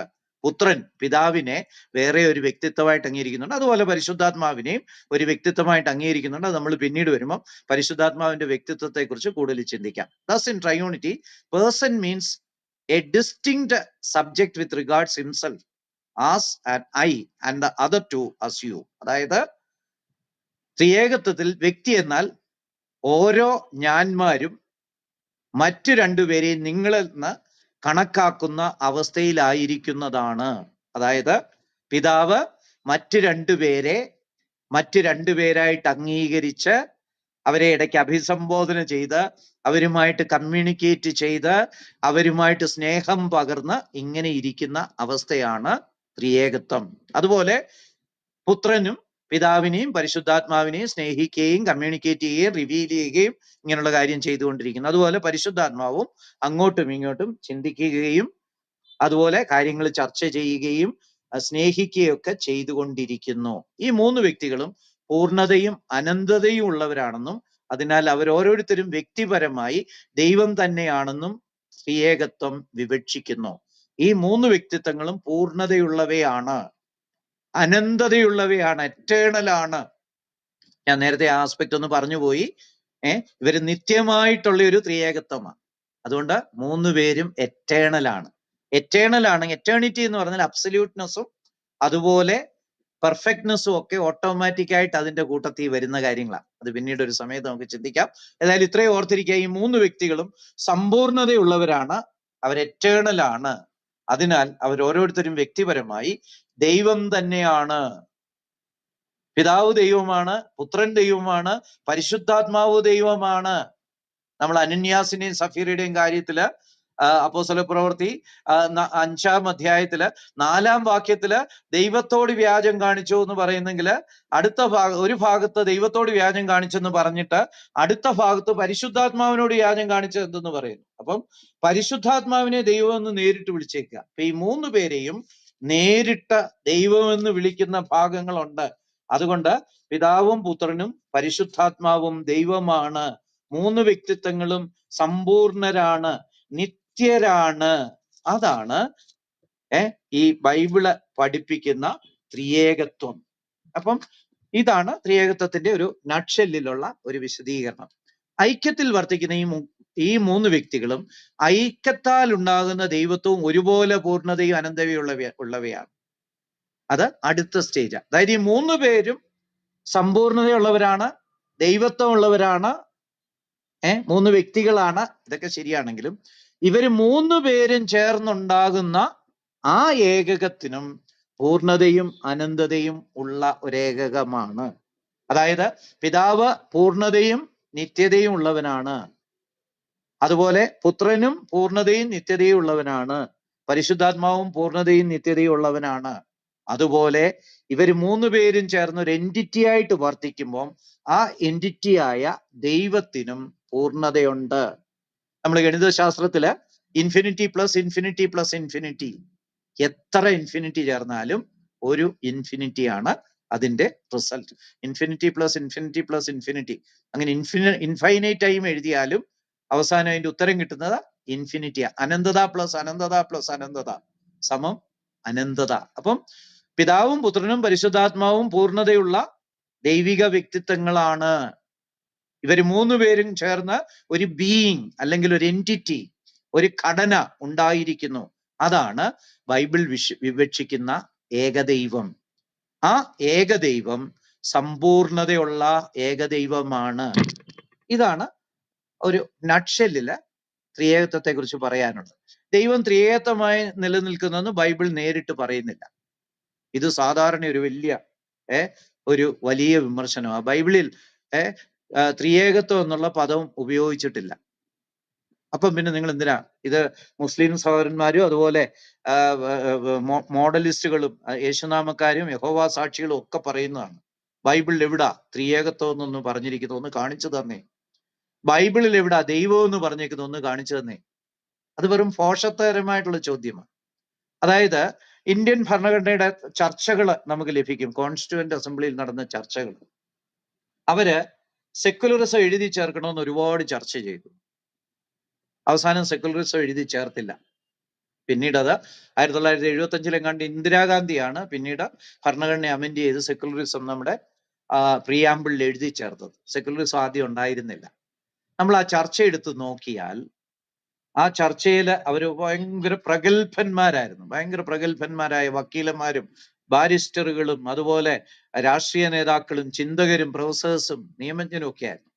അവരവസാനം വന്ന കൺക്ലൂഷൻ, നമ്മളത് നേരിട്ട് എഴുതണ്ട, ഈ ഭരണഘടന വായിച്ചാൽ മുഴുവനും അതിനകത്ത് നിറഞ്ഞു നിൽക്കുന്നത് സെക്കുലറിസമാണ്, മതേതരത്വമാണ്, അത് പ്രത്യേകം എഴുതണ്ട. ഇന്ത്യൻ ഭരണഘടനയിൽ ആദ്യം എഴുതിയപ്പോൾ അവർ വേണ്ടാന്ന് വെച്ചു. പിന്നെ ഇന്ദിരാഗാന്ധി വന്നപ്പോൾ ഇന്ദിരാഗാന്ധിക്ക് തോന്നി അതും കൂടി ഇരിക്കട്ടെ എന്ന് തോന്നി ഇന്ദിരാഗാന്ധി എഴുതി ചേർത്താണ് സെക്കുലറിസം എന്നുള്ള കാര്യം നമ്മുടെ ഭരണഘടനയിൽ. ഇപ്പൊ ഈ സെക്കുലറിസം ഒക്കെ തോട്ടിൽ കളയാനുള്ള ശ്രമങ്ങൾ നാട്ടിൽ നടന്നുകൊണ്ടിരിക്കുക. അതും പറയാതിരിക്കാൻ വയ്യ.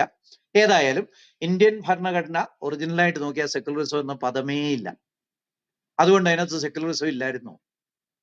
ഈ മഹാപണ്ഡിതന്മാരായിട്ടുള്ള നമ്മുടെ ഭരണഘടനാ നിർമ്മാണ സമിതിയിലെ കോൺസ്റ്റിറ്റ്യൂവന്റ് അസംബ്ലിയിലെ പ്രഗത്ഭന്മാരൊക്കെ അന്ന് പറഞ്ഞത്, അതിന്റെ റെക്കോർഡ്സ് അവൈലബിൾ, ആർക്ക് വേണേ നെറ്റിൽ കയറി ഡിസ്കഷൻസ് ഇൻ കോൺസ്റ്റിറ്റ്യൂവന്റ് അസംബ്ലി എന്ന് ചോദിച്ചാൽ ഇതെല്ലാം കിട്ടും.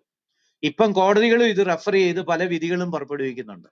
നമ്മുടെ കോൺസ്റ്റിറ്റ്യൂഷൻ ഉണ്ടാക്കിയവര് ഇത് അതിനകത്ത് ഉദ്ദേശിച്ചിരുന്നു എന്ന് തെളിയിക്കുന്നുണ്ട് ഈ ഡിസ്കഷൻസ്. അപ്പൊ അതിനകത്ത് ഒരു ചർച്ച ഇതായിരുന്നു, മതേതരത്വം എഴുതി ചേർക്കണോ?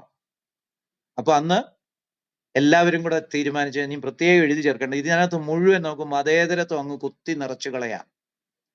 അതാണ് ഇന്ത്യൻ ഭരണഘടന. എന്ന് പറഞ്ഞതുപോലാണ് ബൈബിളില് ത്രിയേകത്വം എന്ന് പ്രത്യേകം പറഞ്ഞിട്ടില്ല.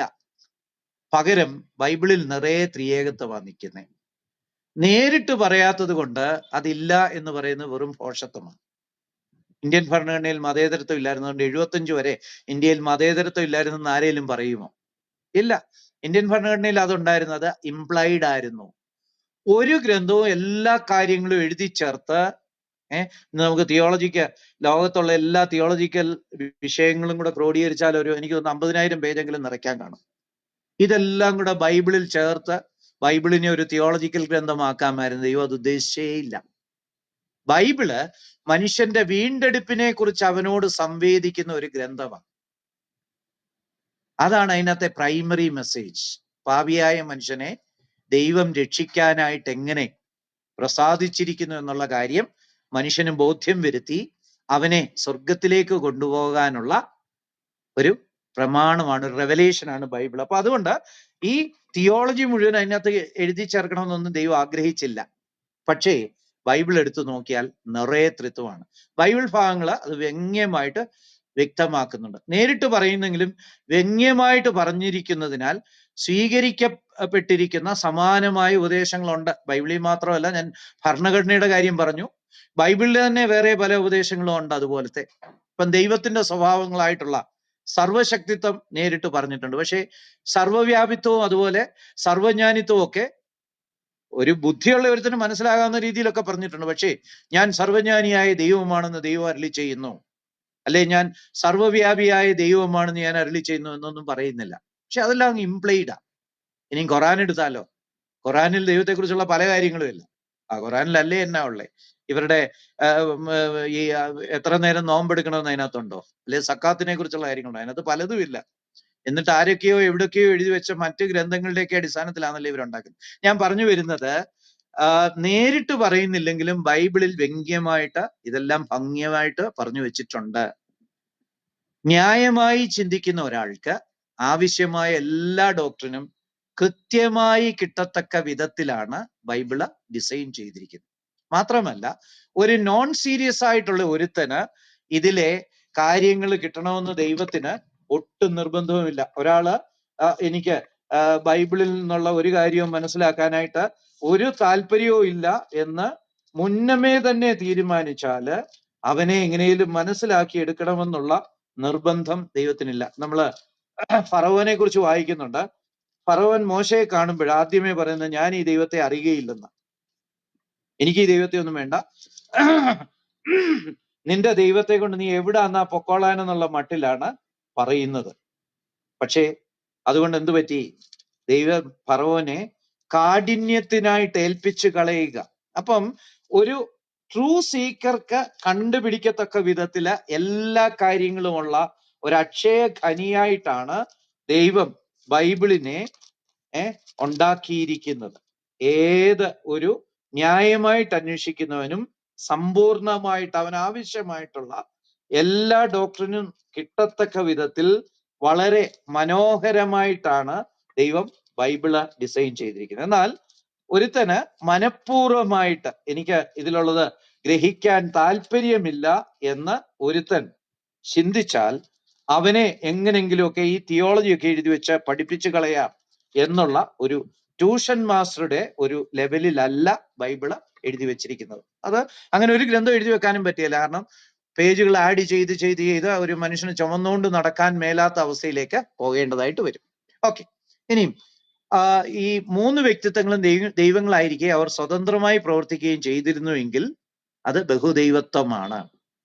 3 വ്യക്തിത്വങ്ങളും ദൈവങ്ങളാണ്. അവര് പരസ്പരം ഒന്നായിട്ട് ചേർന്ന് പ്രവർത്തിക്കുന്നില്ലായിരുന്നുവെങ്കിൽ അത് ബഹുദൈവത്വമായിരുന്നേനെ. പക്ഷേ ബൈബിൾ അങ്ങനെയല്ല പറയുന്നത്.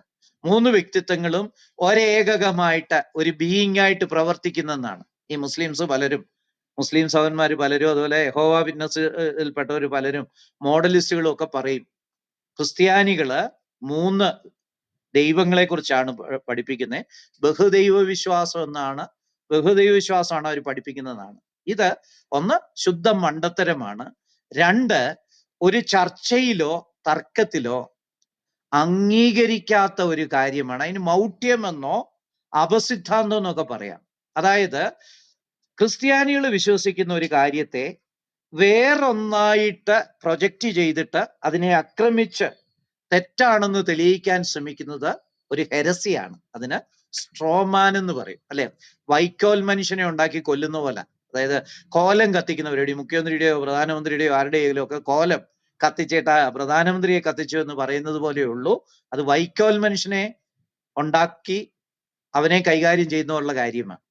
ക്രിസ്ത്യാനികൾ പഠിപ്പിക്കുന്നത് എന്താണെന്ന് അറിഞ്ഞിട്ട് വേണം അവരുടെ ഉപദേശത്തെ വിമർശിക്കാൻ. മുഹമ്മദിന് അബുൾ ഖാസിമിന് അത് പറ്റിയില്ല, പാവം. അതുകൊണ്ട് ഖുറാനിലും അബദ്ധമൊക്കെ എഴുതി വെച്ചു. പക്ഷേ ചിന്തിക്കാൻ കഴിവുള്ള, പ്രത്യേകിച്ച് വിദ്യാഭ്യാസമുള്ള ഇന്നത്തെ മുസൽമാന്മാരും അതുപോലെ യഹോവ സാക്ഷികളും അതുപോലെ മോഡലിസ്റ്റുകളുമൊക്കെ എന്താണ് യഥാർത്ഥമായിട്ട് ക്രിസ്ത്യാനികൾ പഠിപ്പിക്കുന്നതെന്ന് മനസ്സിലാക്കിയിട്ട് വേണം ആക്രമിക്കാൻ വരുന്നത്. ഇല്ലെങ്കിൽ അവർ വെറും മൂഢത, മൗഢ്യം പഠിപ്പിക്കുന്നവരാ. ഹെരസി, അവര് ഇത് ഒരു അപസിദ്ധാന്തം പഠിപ്പിക്കുന്നവരാ. ഇതൊരു അപസിദ്ധാന്തമാണ്. അതിന് ഫാലസി എന്ന് പറയും. ഏത് തർക്കത്തിന് വരുന്നവനെയും അവനൊരു ഫാലസിയാ പഠിപ്പിക്കുന്നതെന്ന് തെളിയിച്ചു കൊടുത്താൽ അവന്റെ വാക്ക് അവിടെ മുട്ടിപ്പോകും. യേശുക്രിസ്തു അനേകരുടെ വാക്ക് മുട്ടിച്ചത് നമ്മൾ ബൈബിളിൽ വായിക്കുന്നുണ്ട്. അതെല്ലാം ലോജിക്കലായിട്ട് അവരുടെ പല കാര്യങ്ങളും ഫാലസി ആണെന്ന് തെളിയിച്ചാ കർത്താവ് ചെയ്ത്. കുറെ വിദ്വാന്മാര് വരുന്നുണ്ട്. ഒരാള് 7 പേരുടെ ഭാര്യയായിരുന്നു, സ്വർഗത്തിൽ ചെല്ലുമ്പോൾ ഇതിൽ ആരുടെ ഭാര്യ ആയിരിക്കും എന്നൊക്കെ ചോദിച്ചോണ്ട്. അവർക്കൊരു കാറ്റഗറി മിസ്റ്റേക്ക് ഉണ്ടായിരുന്നു. എന്തുവാ? ലിവിങ് ഹ്യൂമൻ ബീയിങ്സും റിസറക്റ്റഡ് ഹ്യൂമൻ ബീയിങ്സും തമ്മില്. കർത്താവ് അതങ്ങോട്ട് പൊളിച്ചു കാണിച്ചു. അവന്മാര് പിന്നെ പോയ വഴിയിൽ പുല്ല് കിളുത്തിട്ടില്ല. അതിന്റെ അവസാനം അത് കഴിഞ്ഞ് കുറച്ചങ്ങോട്ട് താഴെ എഴുതുന്നുണ്ട്, പിന്നെ ഇവർ യേശുക്രിസ്തുവിനെ വിട്ടുപോയി. കാരണം ഈ അപസിദ്ധാന്തങ്ങളും കൊണ്ട്, ഫാലസികളും കൊണ്ട് ഈ കർത്താവിന്റെ അടുത്ത് പോകാൻ പറ്റുകയില്ലെന്ന് മനസ്സിലായി. അപ്പൊ അങ്ങനെയാണെങ്കിൽ ക്രിസ്ത്യാനികള് 3 ദൈവങ്ങളെ കുറിച്ച് പഠിപ്പിക്കുന്നു, അല്ലെങ്കിൽ ബഹുദൈവ വിശ്വാസം പഠിപ്പിക്കുന്നു എന്ന് പറയുന്നത് ഒരു ഫാലസിയാണ്, കള്ളമാണ്, കൊരളയാണ്, അപസിദ്ധാന്തമാണ്. അത് ഒരു തർക്കത്തിലും ഇന്റലക്ച്വലി ഹോണസ്റ്റി ഉള്ള, വ്യക്തിപരമായിട്ട് സത്യസന്ധതയുള്ള ഒരാൾക്ക് ഉപയോഗിക്കാവുന്ന ഒരു സ്ട്രാറ്റജി അല്ല. അതൊരു കള്ളത്തരമാണ്. മോഷ്ടിക്കുന്നത് പോലോ അല്ലെങ്കിൽ ആരും കാണാതെ അടിച്ചു മാറ്റുന്നത് പോലൊക്കെയുള്ള ഒരു കള്ളത്തരമാണ് അപസിദ്ധാന്തങ്ങൾ അല്ലെങ്കിൽ ഫാലസി ഉന്നയിച്ച് ജയിക്കാനായിട്ട് ശ്രമിക്കുന്നത്. അതെന്താ കാര്യം എന്നറിയാമോ? ഒരു ഫാലസി കേട്ടാ കേൾക്കുന്ന ആളിന് ശരിയാണെന്ന് തോന്നും, യുക്തിയാണെന്നുള്ള മട്ടിലാ അവതരിപ്പിക്കുന്നത്. പക്ഷേ അത് വാസ്തവത്തിൽ പച്ചക്കള്ളം തുണിയുടുപ്പിച്ച് കൊണ്ടുവന്ന് അവതരിപ്പിക്കുന്നത്. അതുകൊണ്ട് ഈ ഫാലസി പറയുന്നൊരു സ്വയം ലജ്ജിക്കും. നമ്മൾ ആരുടെയെങ്കിലും ഒരു ചർച്ചയ്ക്ക് വരുന്നവന്റെ, ഒരു തർക്കത്തിന് വരുന്നവന്റെ നീ പറഞ്ഞ ഫാലസി ആണെന്ന് കൃത്യമായിട്ട് അങ്ങോട്ട് തെളിയിച്ചു കൊടുത്താൽ അവൻ നിന്ന മട്ടിൽ ഉരുകിപ്പോവും. പിന്നെ ഒരക്ഷരം പറയാതെ രക്ഷപ്പെട്ട് കളയും. അച്ചൻകുഞ്ഞു സഹോദരന്റെ ഇതിൽ നിന്ന്, ക്ലബ് ഹൗസിൽ നിന്ന് പലരും കുറെ ചർച്ച ചെയ്ത് പെട്ടെന്ന് മുങ്ങുന്ന കാണാം. ഇതാണ് സ്വന്തം ഫാലസി മനസ്സിലാക്കുന്നത്. അതായത് ക്രിസ്ത്യാനികള് ബഹുദൈവ വിശ്വാസികളാണ്, 3 ദൈവങ്ങളെ കുറിച്ചാണ് പഠിപ്പിക്കുന്നതെന്ന് പറയുന്നത് ഒരു ഫാലസിയാണ്. ക്രിസ്ത്യാനികള് ഏക ദൈവത്തെ കുറിച്ചാണ് പഠിപ്പിക്കുന്നത്, 3 വ്യക്തിത്വങ്ങൾ അടങ്ങിയ ഒരു ഏക ദൈവം. ഞാൻ ഇവിടെ അവസാനിപ്പിക്കാം. ഇനി കുറച്ച് സമയം ക്വസ്റ്റ്യൻ ആൻസറിനും ചെലവാക്കണമല്ലോ. ഞാൻ ഉദ്ദേശിച്ചത്രയും നീങ്ങിയില്ല, എന്നാലും സാരമില്ല. ഇനിയും കുറെയൊക്കെ ചർച്ചകളിലൂടെയും നമുക്ക് ക്ലാരിറ്റി വരുത്താം. മറ്റു പലരും ഈ വിഷയത്തിൽ നല്ല അറിവുള്ളവർ ഇവിടെ തന്നെയുണ്ട്. Please contribute also. Thank you.